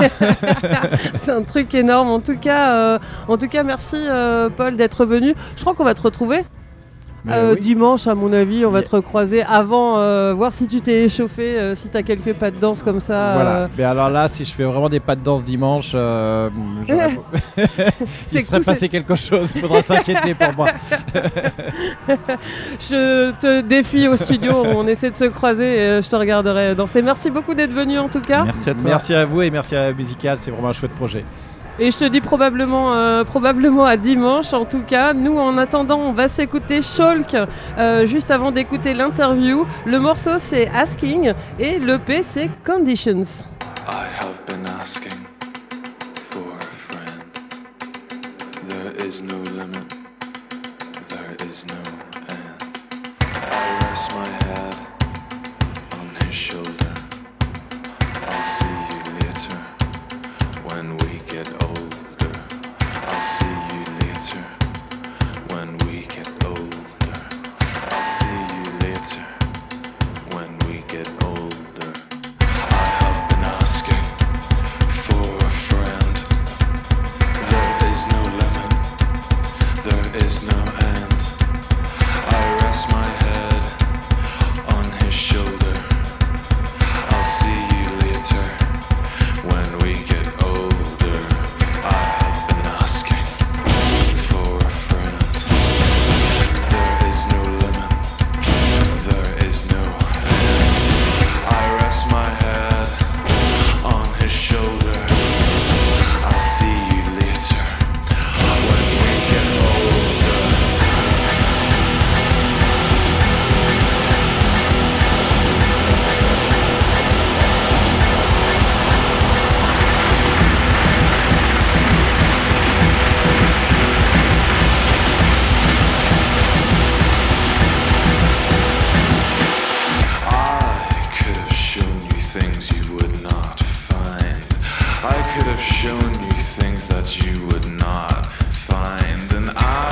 and so much has been left unsaid.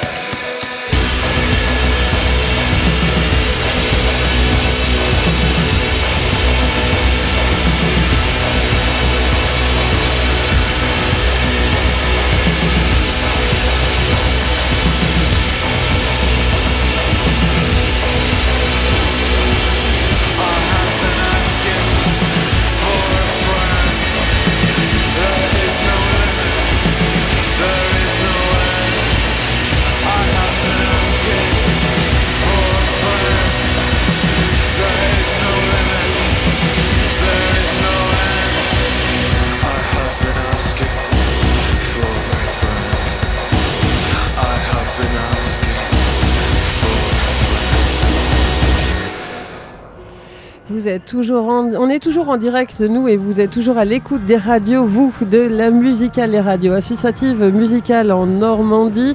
Et on vient d'écouter Schalk. Le morceau, c'était Asking. L'EP, c'est Conditions. Et ça tombe bien, Anaël de Phoenix les a rencontrés hier, juste après leur concert. Et Roxane, à la technique, si tu es prête, on écoute ça tout de suite. Et on est à présent avec les membres du groupe Schalk qui vient d'ouvrir également le festival Beauregard. Ils jouaient sur la grande scène il y a tout juste 1 heure. On va avoir leur réaction à chaud. It was magical. It was our first ever festival, our first ever French show and our first ever outside show. So a lot of milestones ticked for us, but yeah, we had a great time. Yeah, never an audience that big as well for us as well, so that was just a whole other world and like really insane actually, and because it just happened an hour ago, I think I'm still processing it, to be honest with you. As well. Yeah, the biggest audience we'd played in front of was like 900 people or something like that, and that was in The Great Escape recently on our tour. So I mean, it was just surreal to play in front of that many people and really just try and make our impact on people, and people who hadn't heard our music before. A lot of the people in the crowd today had never heard of us, you know, and so it was cool to play to a crowd that didn't know our music and see how they reacted. Concert magique, première fois pour le groupe devant un public aussi large, un public à l'étranger aussi. La dernière fois, le public le plus grand qu'ils ont joué, c'était 900 personnes, donc c'était vraiment un moment inoubliable, et ils sont encore vraiment dans l'after du concert, ils ne réalisent pas encore. Oui, parce que c'était donc le premier concert en France du groupe Schalk. Schalk, c'est un trio de Belfast, donc qui vient tout droit d'Irlande, qui s'est fondé en 2019. Alors on est avec les membres du groupe Ross, Ben et Luke. On aimerait avoir un peu plus d'informations sur la création de ce trio, parce que comme ils l'ont dit, c'est tout neuf, c'est tout nouveau, et on trouve peu d'informations sur Internet. Alors on va profiter de les avoir à nos micros pour en apprendre un peu plus sur la création du groupe. Yeah, we all studied together in Belfast. We all studied film in Queen's University in Belfast. So we met when we were 18, 19, that kind of age. And I met Ben initially. We had a bit of a similar interest in indie music, like Courtney Barnett and Arctic Monkeys, The Strokes, like all the typical bands you listen to when you're like 18, 19, you know. And we just had a pint one day and we were talking about maybe making a band. And long story short, a few months later, Ross, kind of people were telling us that Ross was into music similar to us. He played guitar. He had a poster, a Gilla band poster, a girl band poster, big band in Dublin that we love. And I kind of just went from there. We decided to message Ross and start some rehearsals, and we were just playing like parquet courts kind of music and covers of like Arctic Monkeys songs, and like we were playing like Someday by The Strokes and everything. It was just a bit ridiculous. It was never that. We never nailed that either. We never nailed Someday. It was that was tricky, but yeah, it just started with that, like indie kind of music, more kind of lo-fi, like bedroom stuff. And then, it just developed over time as it got closer to COVID in 2019, 2020, like, changed. We were really inspired by, like, the really developing scene in Ireland, you know, with the post-punk, and, like, we have a huge influence. There's a really thriving, techno scene in Belfast and dance music. So basically us just becoming friends, really, and just going to gigs together, that just kind of really shaped our musical tastes, and we kind of just grew together, and like our kind of sound just slowly kind of morphed into kind of what it is now. But we kind of needed that time to grow as a band, because as we're saying there. It was so different to what we are now. So yeah, that's why I think we never put anything up or anything like that, because we felt like we were just still growing and trying to figure out who we were. Donc ils se sont rencontrés à l'université de Belfast quand ils faisaient des études de cinéma à l'âge de 18-19 ans. Ça a commencé par juste des échanges autour d'une bière et aimer le même type de musique, indie, post-punk, etc. Et progressivement, ils se sont réunis pour faire des reprises, Arctic Monkeys, et progressivement, ça s'est développé petit à petit. Et la raison pour laquelle il n'y a pas forcément beaucoup d'informations sur les réseaux sociaux, c'est parce qu'ils n'ont jamais vraiment pris la mesure de l'ampleur de l'évolution de leur carrière. Pour eux, ils se sont retrouvés un petit peu comme ça progressivement. Les années Covid ont fait aussi qu'ils se sont beaucoup rapprochés et que leur musique a évolué à ce moment-là aussi. Mais ça s'est fait autour d'une bière principalement. Alors jusqu'à la sortie justement de ce premier EP Conditions en mai 2023, avant de revenir un peu plus sur les thèmes abordés dans cet EP, comment est-ce que vous avez réagi lorsqu'on vous a contacté pour vous dire que vous allez être programmé au Festival français Beauregard? We were over the moon. It was like I said, going to be our first French show, our first outside festival, and to play amongst such legendary acts and to be named alongside so many cool artists that we enjoy listening to. It was a very proud moment, definitely felt like a milestone for the band, and sort of nice to sort of see some belief in us as well so early. To play a stage like that is really such a confidence booster, I think, for us as well. Yeah, and when we played like The Great Escape, we'd heard like from our booking agents and things like that there was a lot of interest like in France, and people had seen the show we played in Brighton and just thought, okay, we got to get them over to France. And I don't think we ever thought we'd be here this soon, especially playing something a stage like that here in Beauregard. Like, it's just an incredible festival with so much history, and to play it this quickly is pretty surreal. But we just hope it's like a sign of things to come, and hopefully more shows in France, and build a fan base here, and connect with more people here in France, all across the country, not just here in Normandy as well, but just build that fan base here, and we're just so excited to play more shows in France.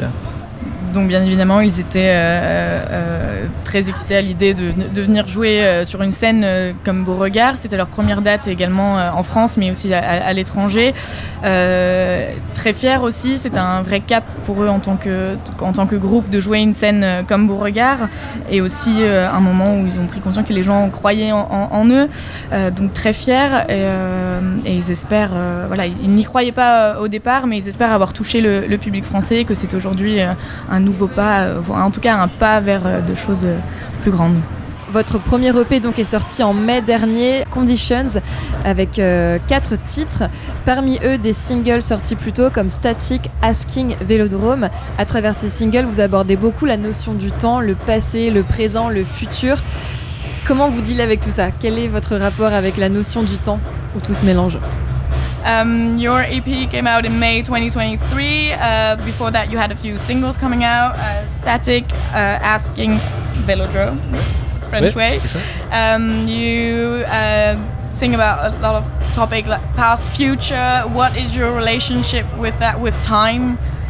Can you talk a little bit about that? What is the main idea behind it? Yeah, spot on. I think the past is something I'm fond of and like to look back on, as well as the present and as well as the future. I think we're all the same.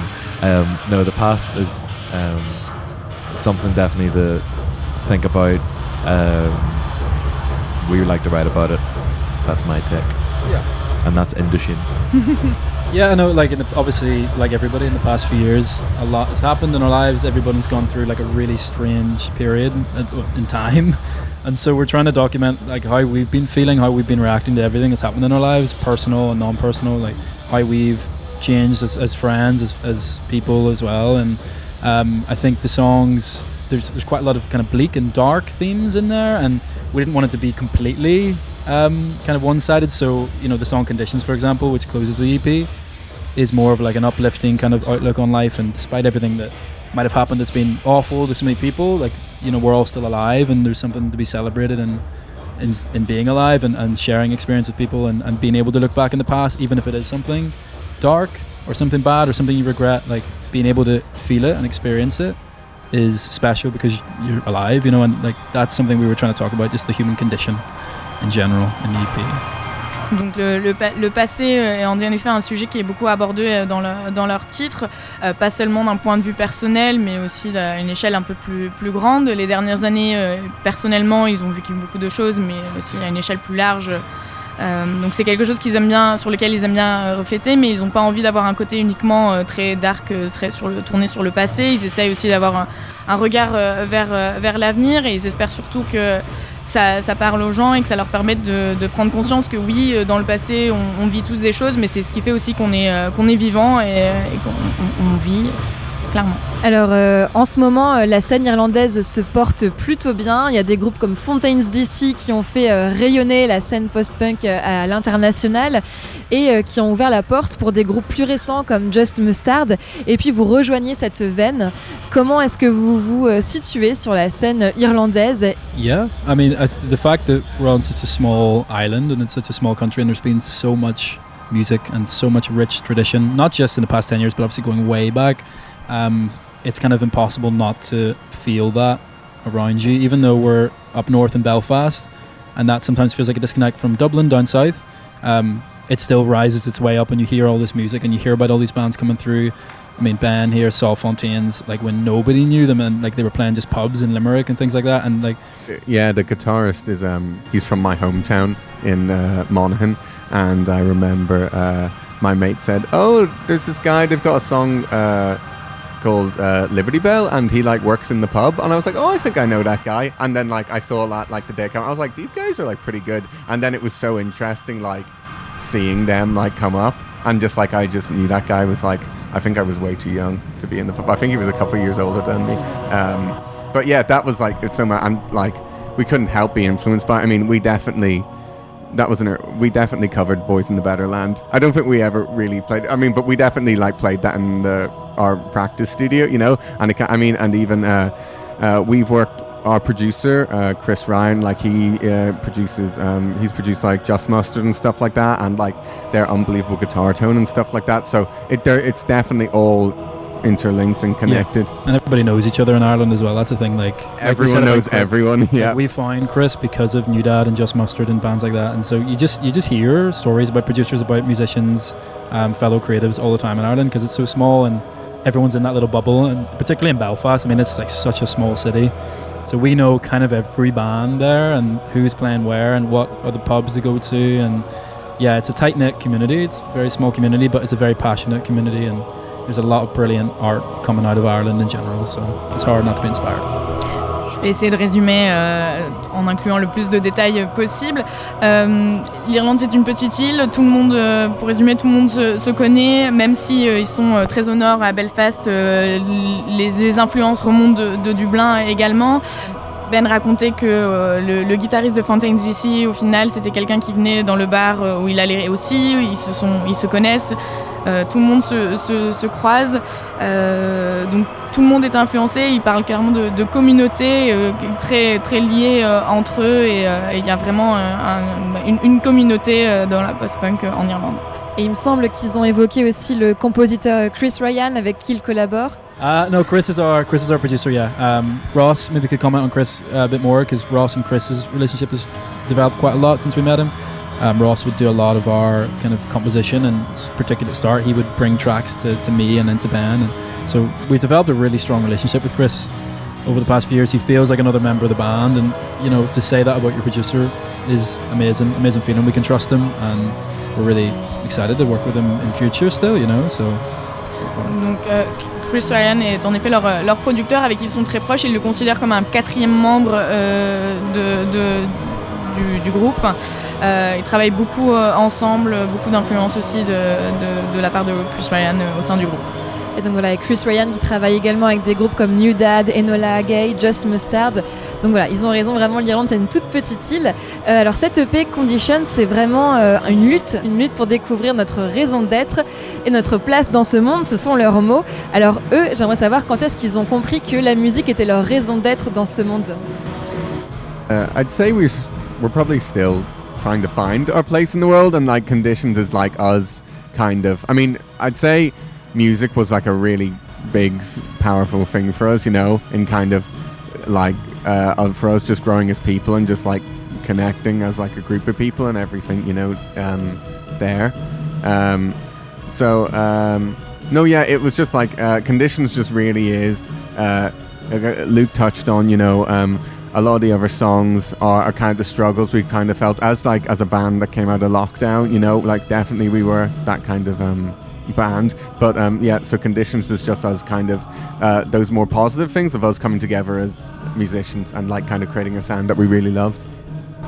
If you ever kind of work out where you're at in life, I suppose, I think that's why you write music often, is just to try and get something out that maybe you're struggling with or that's inspiring you. So I think you're always just everyone's trying to work themselves out in life in general, and who knows if we ever will, but like at the minute we're really enjoying this ride of creating music together, so yeah. It feels especially good since we started doing the shows. Our first show was in October. For me on stage, it definitely feels like a place to be open and honest and most vulnerable, which is sort of strange for it to be in front of a crowd of people, but it's especially after today, it felt like it certainly feels like we're in the right direction, so I think we just continue the way we are and some sense will be made of it at some point perhaps. Donc Conditions, ça reflète aujourd'hui vraiment la place qu'ils ont aujourd'hui, la place qu'ils ressentent aujourd'hui dans le monde, après des périodes un peu plus difficiles avec le Covid, etc. Et Ross ajoutait que aujourd'hui avec la scène, ils ont commencé au mois d'octobre, ils se sont rendus compte que c'était vraiment l'endroit où ils pouvaient être eux-mêmes, mais aussi le plus vulnérable, ce qui paraît particulier, mais c'était surtout après ce soir, disait le moment où voilà, ils se sont rendus compte de leur place dans la musique.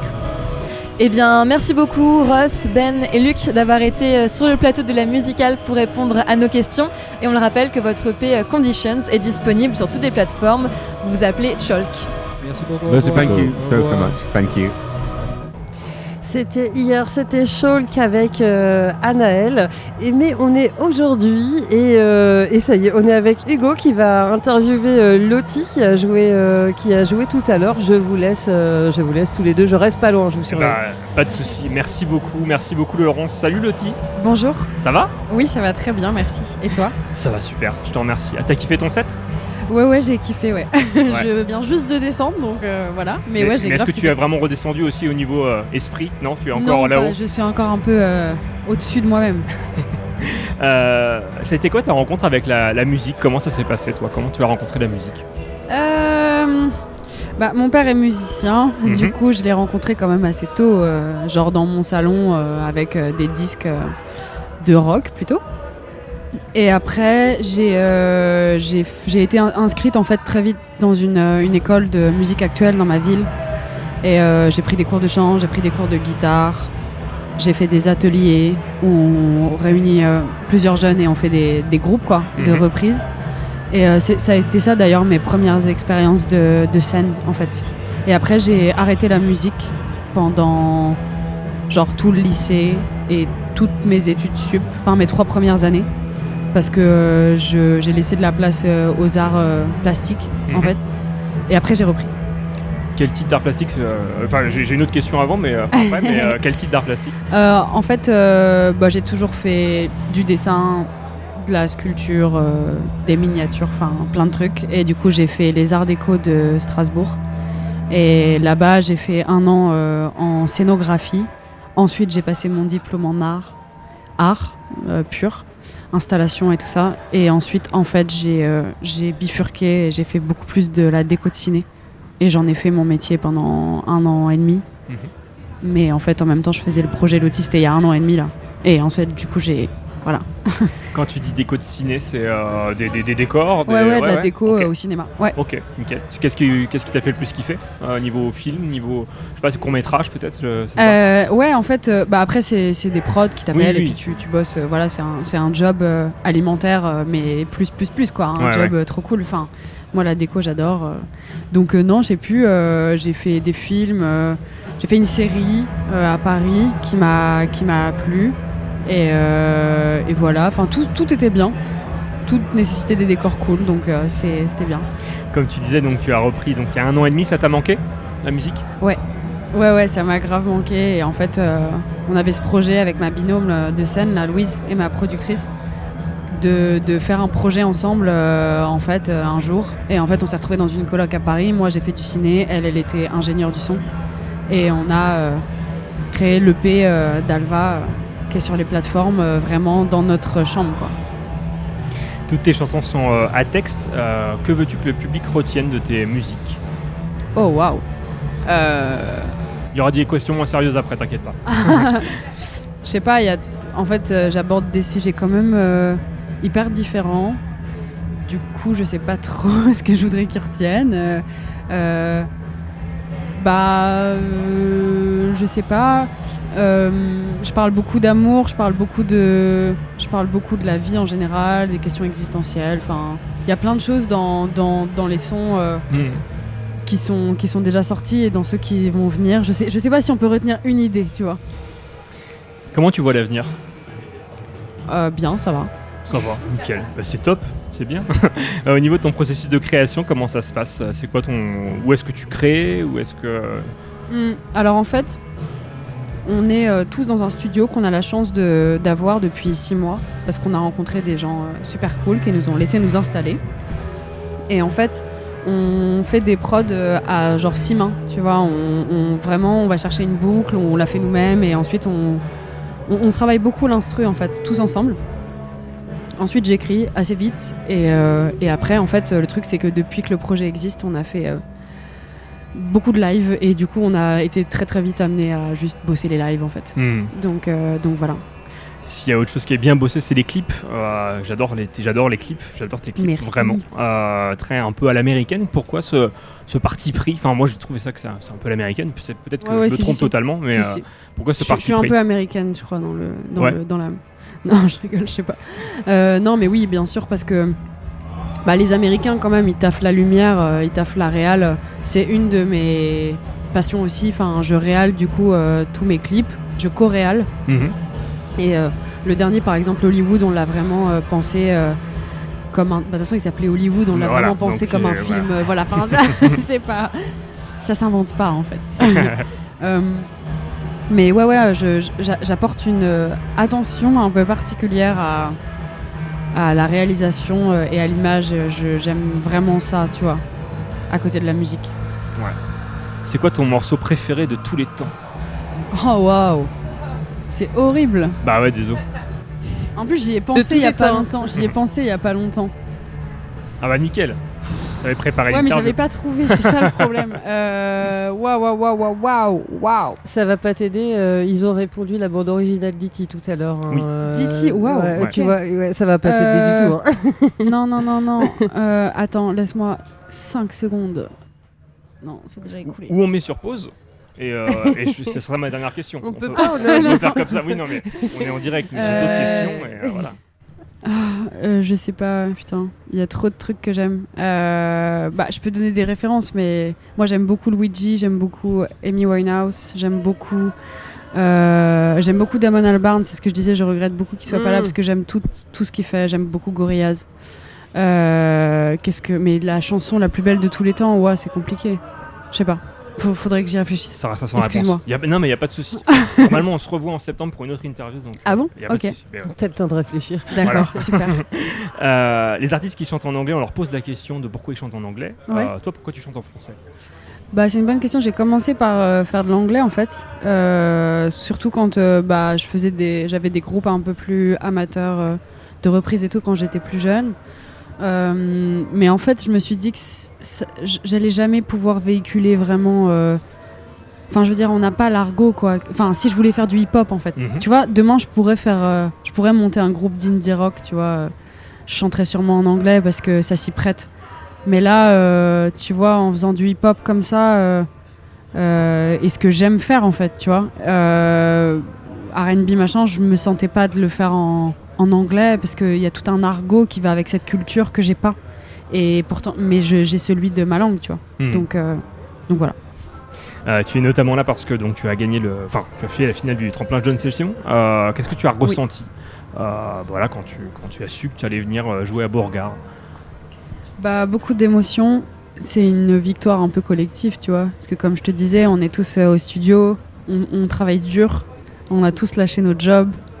Parce qu'on y croit et parce qu'on kiffe trop, quoi. Et c'est vrai que c'est le genre de validation qui fait du bien, qui met du baume au cœur. On en a eu beaucoup depuis que le projet existe, des validations, et on remercie tous les jours, je ne sais pas, la terre, le ciel et tout ce qui existe pour ça. Et voilà, donc oui, c'était une belle victoire, tu vois, surtout que la soirée était exigeante.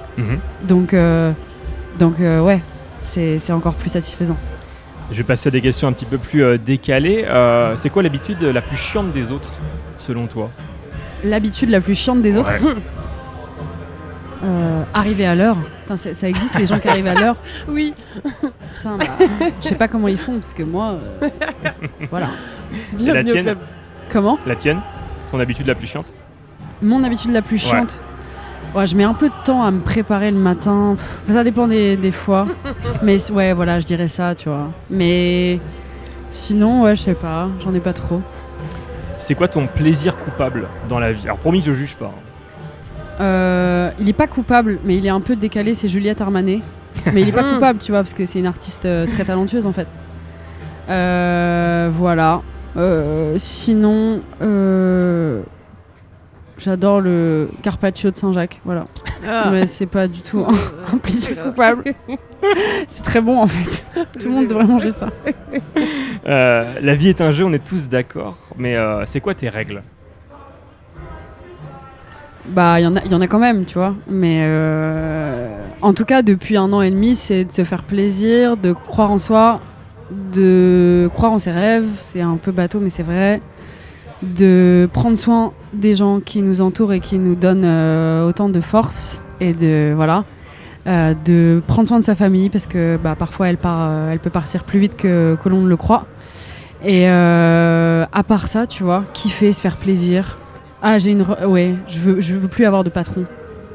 Voilà, ça c'est un peu ma règle, c'est un peu mon goal de life, tu vois. Voilà. Bah réussi. Pour l'instant, oui, mais après, réussi. tu vois, j'y retourne. Voilà. Petite dernière question. Si tu étais une odeur, tu serais laquelle?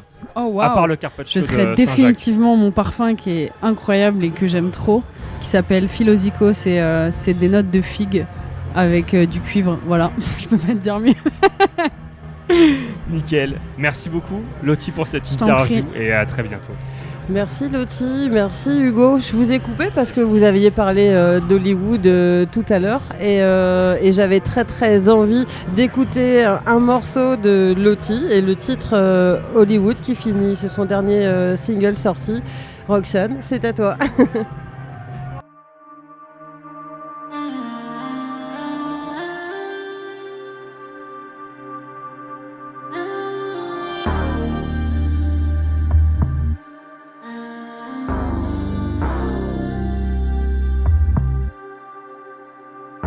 J'ai dit oui, t'as dit non, on s'est trouvé dans l'impasse. J'ai des projets de longue date, et je peux pas quitter ces bêtes. On aurait pu être beau, on va juste faire la fête. Chacun de son côté, changement de plan dans la tête. J'ai dit oui, t'as dit non, on s'est trouvé dans la peine. On s'est aimé à se perdre, baby.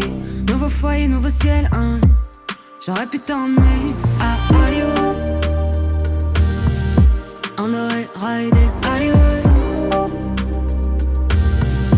J'ai quelques envies là-bas, Hollywood.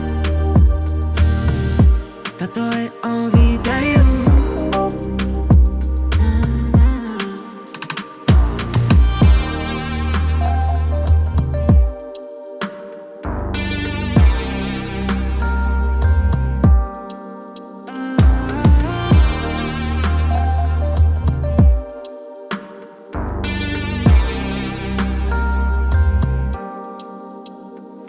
J'ai dit oui, t'as dit non, mais la vie c'est comme un jeu.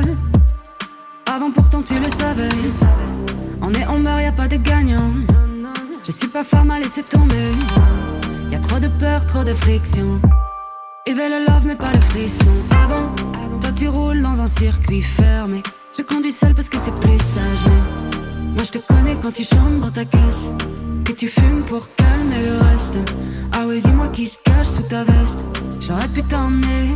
Moi je te vois quand tu chantes dans ta caisse, que tu fuis par peur qu'on te blesse. J'aurais pu t'emmener à Hollywood. On aurait raidé Hollywood. J'ai quelques envies là-bas Hollywood. Toi t'aurais envie d'aller où? Toi t'aurais envie d'aller où? Hollywood, Hollywood, Hollywood, Hollywood. On aurait raidé Hollywood. Hollywood, Hollywood, Hollywood. J'ai quelques envies là-bas Hollywood. Hollywood, Hollywood, Hollywood. Toi t'aurais envie d'aller où? Toi t'aurais envie d'aller où?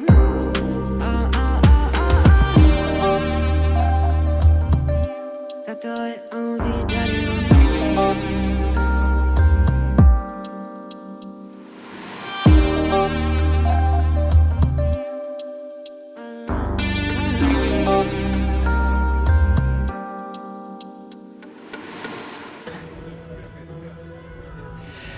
On est en direct toujours du Festival Beauregard. On entame la dernière partie de cette deuxième heure sur les radios de la musicale. Et on est avec Romain de Collectif qui va interviewer Charles de la Phase B. La Phase B, c'est un média web musical. Bah, c'est pareil, je vous surveille, mais je vous laisse tous les deux. Me grille pas les questions. Ça va Charles? Ça va très bien, ouais. Nickel. Alors du coup, t'es rédacteur en chef à la Phase B, si je dis pas de bêtises. C'est ça, tyran en chef, il m'appelle. Alors, pour rappeler un peu aux auditeurs qui ne sauraient pas ce que c'est quoi la Phase B? C'est un média musical sur le web qui existe depuis 2019. Ok. Voilà. Comme dit précédemment, t'es rédacteur en chef. Concrètement, c'est quoi ton travail au quotidien? Qu'est-ce qu'on fait en tant que rédacteur en chef dans un média comme celui-là? On fait les publications sur les réseaux sociaux, on vérifie les articles, on répond aux attachés de presse, on traite les relations avec les labels, avec les artistes, les interviews. Et on écrit aussi, parce que à la base, moi j'ai fait ça pour écrire, du coup j'ai pas arrêté d'écrire malgré le poste. Ok. À la Phase B, vous avez un peu une volonté de promouvoir des artistes un peu alternatifs, d'où le nom Phase B. Ça vient de quoi en fait? Ça naît de quoi cette volonté-là? En fait, à la base, moi j'ai fait le constat que les artistes en développement n'avaient pas forcément la place qu'ils méritaient sur les médias généralistes ou sur même les médias web en fait, où c'était souvent soit les mêmes questions, soit les articles qui se basaient sur les mêmes choses. Et en fait, moi, comme j'ai beaucoup d'amis qui sont artistes en développement, je me suis dit que j'allais leur créer un espace à eux et où ils seraient respectés, peu importe qu'il y ait 300 likes ou 300 000 sur les réseaux de l'artiste, qu'on les traiterait de la même manière, et c'est ce qu'on fait depuis 4 ans. Ok. Mais si ces artistes, comme t'expliquais, ont que 300 likes et tout, comment tu fais pour les trouver en fait? Comment vous faites? Déjà, au bout d'un moment, on a été... la vision du site s'est repérée là-dessus, donc on a beaucoup de gens qui nous contactent pour ça. Et après, c'est de la curiosité en fait. C'est par exemple, tu vas à un concert, tu fais la première partie autant que la tête d'affiche, du coup tu découvres des artistes, tu découvres des choses. Et puis tu as aussi un travail de recherche sur le réseau, sur Spotify, tout ça, des choses qui s'arrêtent pas en fait. Il y a tellement de sorties que de toute façon il y aura toujours des choses à découvrir en fait. Il y a des endroits un peu sur internet où tu peux dénicher un peu tous ces artistes en particulier? Moi j'ai de la chance, on nous contacte facilement sur Instagram ou sur notre site en fait, parce qu'on a une page qui permet aux artistes de nous contacter. Et après, moi c'est vraiment... je fais vraiment beaucoup de concerts et je fais vraiment des concerts dans des petites salles. Du coup, je vais vraiment à la découverte aussi de choses. Je cherche ça en fait. Même par exemple sur des festivals ou sur des choses comme ça, je viens très tôt dans l'après-midi aussi pour au maximum découvrir les artistes qui sont en ouverture en fait, parce que je trouve ça important aussi d'être là et que ça, limite ça m'intéresse plus que les grosses têtes d'affiche en fait. Ok, ouais, c'est la curiosité d'aller dénicher la pépite. Vous faites des critères de sélection parce que vous devez avoir pas mal de demandes dans vos...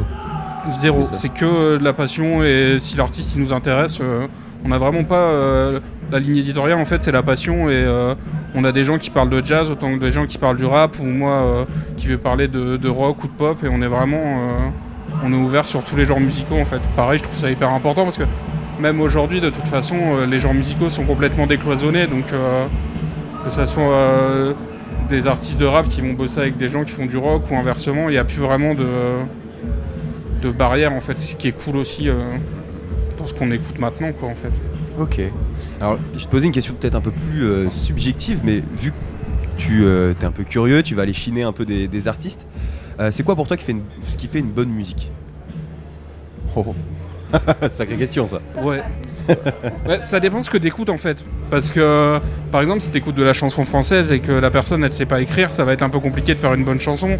Mais inversement, des artistes ou par exemple des artistes qui chantent en anglais, à première vue tu vas pas forcément t'intéresser au texte, alors que des fois les textes sont tout aussi intéressants, mais tu vas t'intéresser à un gimmick de guitare ou à une production ou des choses comme ça. En fait c'est vraiment...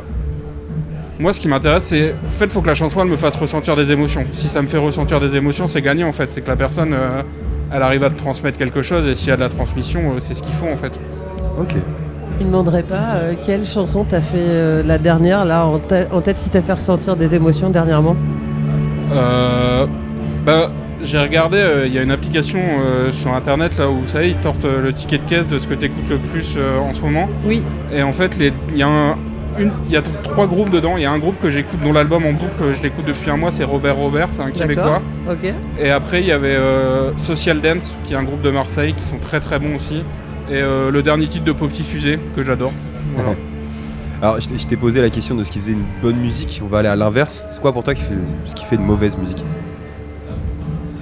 En fait, pour moi, il n'y a pas de mauvaise musique, parce que même des artistes que moi j'écoute pas, s'ils ont un public, c'est qu'ils touchent des gens. Donc au fond, c'est qu'ils réussissent leur travail aussi. Je suis pas sectaire du tout. Ok. Voilà. C'est une bonne réponse, parce que je suis du même avis. Il y a des choses que moi j'aime pas du tout, et je vais le dire de manière très franche des fois, mais après, à partir du moment où les gens ils sont touchés par ça, qu'est-ce que tu veux dire aux personnes? Vous avez tort. Bah non, en fait, si l'émotion elle est là, c'est qu'elle est là pour eux, et c'est le plus important en fait. Ouais. Forcément, vous parlez de beaucoup d'artistes à la face B. C'est quoi un peu votre dernière grosse pépite musicale dont vous êtes fier d'avoir eu? Il est en train de jouer sur scène.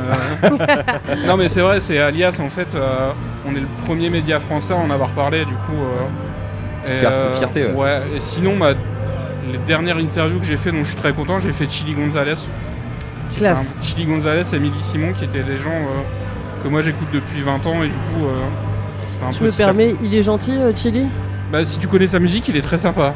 Moi j'aurais super la trouille de l'interviewer. J'avais très peur aussi à la base, parce qu'on m'avait dit qu'il était pas facile, mais moi ça fait 20 ans que je l'écoute, donc je connais vraiment tout ce qu'il a fait, et même quand il chantait avant, parce que là il refait un album de chansons où il chante en français, et du coup c'était intéressant de partir sur autre chose que sa relation au piano, du coup c'était très très cool. Ouais.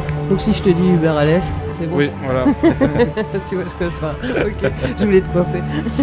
Alors on s'est croisés au Biche déjà la dernière fois, on se recroise là à Beauregard. Pourquoi vous êtes sur autant de festivals Parce qu'on refuse d'être un média parisien. Mais ça aussi, c'était hyper important, c'est-à-dire, moi je viens du nord de la France et en fait j'avais pas vraiment du tout l'envie de cette étiquette parisienne, et il y a des scènes musicales un peu partout, du coup faut aller fouiller partout. À Caen il y a une super scène, quand on connaît les artistes, il y a vraiment plein de trucs hyper cool, et du coup il faut aller partout en fait. Nous on a des gens, j'ai des gens en Belgique, à Dijon, à Bordeaux, et c'est important aussi d'avoir un ancrage pour connaître les scènes autres que ce que Paris dicte en fait. Et du coup, quand vous êtes sur les festivals, c'est vraiment un lieu pour trouver des nouveaux artistes, des choses comme ça? Ou vous faites d'autres choses Voilà, j'ai en profité aussi. Parce que sur un festival comme le Biche, c'est intéressant parce que c'est un festival à taille humaine, et donc c'est forcément des artistes en développement. Sur un festival comme Beauregard, c'est énormément de têtes d'affiche ou de choses qu'on connaît, donc c'est très différent en fait, je trouve. Ok. Alors, on est dans la même équipe média un peu. On est un peu compères, si on peut dire ça. C'est quoi pour toi ce qui fait une interview parfaite? C'est compliqué. En fait, il faut de la passion, je pense. Moi, quand je fais une interview, j'hésite pas me poser les questions que moi je me pose. C'est pas forcément les questions les plus promotionnelles du monde, mais à partir du moment où la personne qui est en face de toi, elle voit que tu respectes sa musique et que tu as écouté sa musique, parce qu'il y a quand même des gens qui font des interviews sans écouter les artistes, ça fait une énorme différence en fait. T'en as croisé des gens comme ça qui écoutaient pas du tout, qui posaient des oui, questions. mais j'ai des amis musiciens qui m'ont dit aussi que qu'ils avaient fait des interviews et qu'ils voyaient très bien que la personne n'avait pas écouté l'album, quoi. Du coup, c'est un peu compliqué. C'est sûr. En parlant de questions, d'interviews parfaites, ça aurait été quoi la question que t'aurais aimé que je te pose là maintenant là? Ah bah vraiment, non, je sais pas. T'en as aucune? Non. Non, mais là c'est très bien, on discute. Moi c'est ça que j'aime bien, mais c'est ça aussi que j'aime bien dans une interview, c'est une vraie conversation, quoi. C'est un échange en fait, tu vois. Ok. Pour finir, où est-ce qu'on peut vous trouver, vous, la phase B, que ce soit sur internet Facebook, Instagram, Twitter. Pas encore TikTok parce que je suis un peu vieux, mais. Ok, merci beaucoup, voilà. Charles. Et du coup, c'est dans ta phase B sur les réseaux sociaux. Voilà. Moi, j'avais une petite question. En début d'interview, tu disais que tu écrivais beaucoup. Oui. Et je voulais savoir, tu écris au crayon ou tu tapes à l'ordinateur? C'est très technique. Mes interviews, je les écris dans un carnet. Ouais. Parce que j'ai des tocs et que j'aime bien garder mes carnets avec mes interviews pour les relire après. Après mes chroniques, je prends des notes dans la tête et je retranscris sur ordinateur, mais sinon les interviews, tout est fait à la main dans des carnets. Est-ce qu'ils sont rangés, classés, ou est-ce que c'est par exemple comme moi un espèce de gros bordel dans un carton ou en vrac? C'est un peu partout, ouais. Et puis comme j'ai la sale habitude aussi de prendre des polaroids des personnes que j'interviewe, j'ai des pochettes hyper épaisses avec plein de polaroids dedans qui sont même pas par ordre chronologique, du coup c'est assez drôle. T'as prévu de déménager prochainement? Non. Je stocke chez mes parents, que je salue. Il va falloir que tu te fasses des potes, sinon sur le festival, pour t'aider à porter les cartons. On rappelle dans ta phase B. Ouais. C'est dans taphaseb.com et sur les réseaux c'est dans ta phase B sur Instagram et Twitter. Sur les internets partout, voilà. Et on peut t'envoyer des messages sur les Instagram par exemple. Y a pas de souci. Cool, c'est toi qui réponds. Ok, et on arrive, vous savez quoi? Je vous aurais bien écouté encore un petit moment, mais on arrive quasiment à la fin de cette émission. Je vais vous rappeler tous les gens qu'on a reçus. On vient de recevoir Charles de la phase B, on a reçu Lottie, Schalk, Paul Langeois, Royal Republic, Coach Party qu'on a écouté en interview rediffusée. Et on a reçu Deus et puis Anne-Laure avec qui on a commencé cette émission avec Anaël en début. Tu viens de dire au revoir avec moi, Anaël, s'il te plaît? Et oui, re-salut Laurence et re-salut les auditeurs et auditrices de la musicale. On a fini ces 2 heures, ces 2 premières heures de direct du festival Beauregard. Et moi j'avais juste une dernière question pour Charles, parce qu'on a certainement des férus de musique qui nous écoutent, des passionnés qui aiment écrire aussi. Combien de pigistes dans ta phase B? Nous c'est que du bénévolat déjà, donc je préfère le dire. Même moi on a tous on travaille tous à côté. Là, je vais dire de manière qu'ils écrivent très très régulièrement, on doit être 15-20 parce qu'on sort 3 articles par jour. Et après il y a des gens qui gravitent et qui font ça de manière un peu plus sporadique en fait. Plus des super photographes dont Aesop qui est du coin et qui fait des photos au cargo et tout. Du coup je vous invite à aller voir. Et donc si on souhaite partager des artistes qu'on a découverts, on peut te contacter via l'adresse citée plus tôt. Très bien. Eh bien merci beaucoup et merci à tout le monde de nous avoir écoutés, de nous avoir suivis en direct de ces 2 heures du Festival Beauregard. On se retrouve demain. On se retrouve demain. Même endroit, même punition. On remercie, ça fait Romain. On remercie Romain, Hugo. J'ai oublié. Et Roxane à la technique. On remercie également l'hôte qui a assuré les traductions en direct. Génial.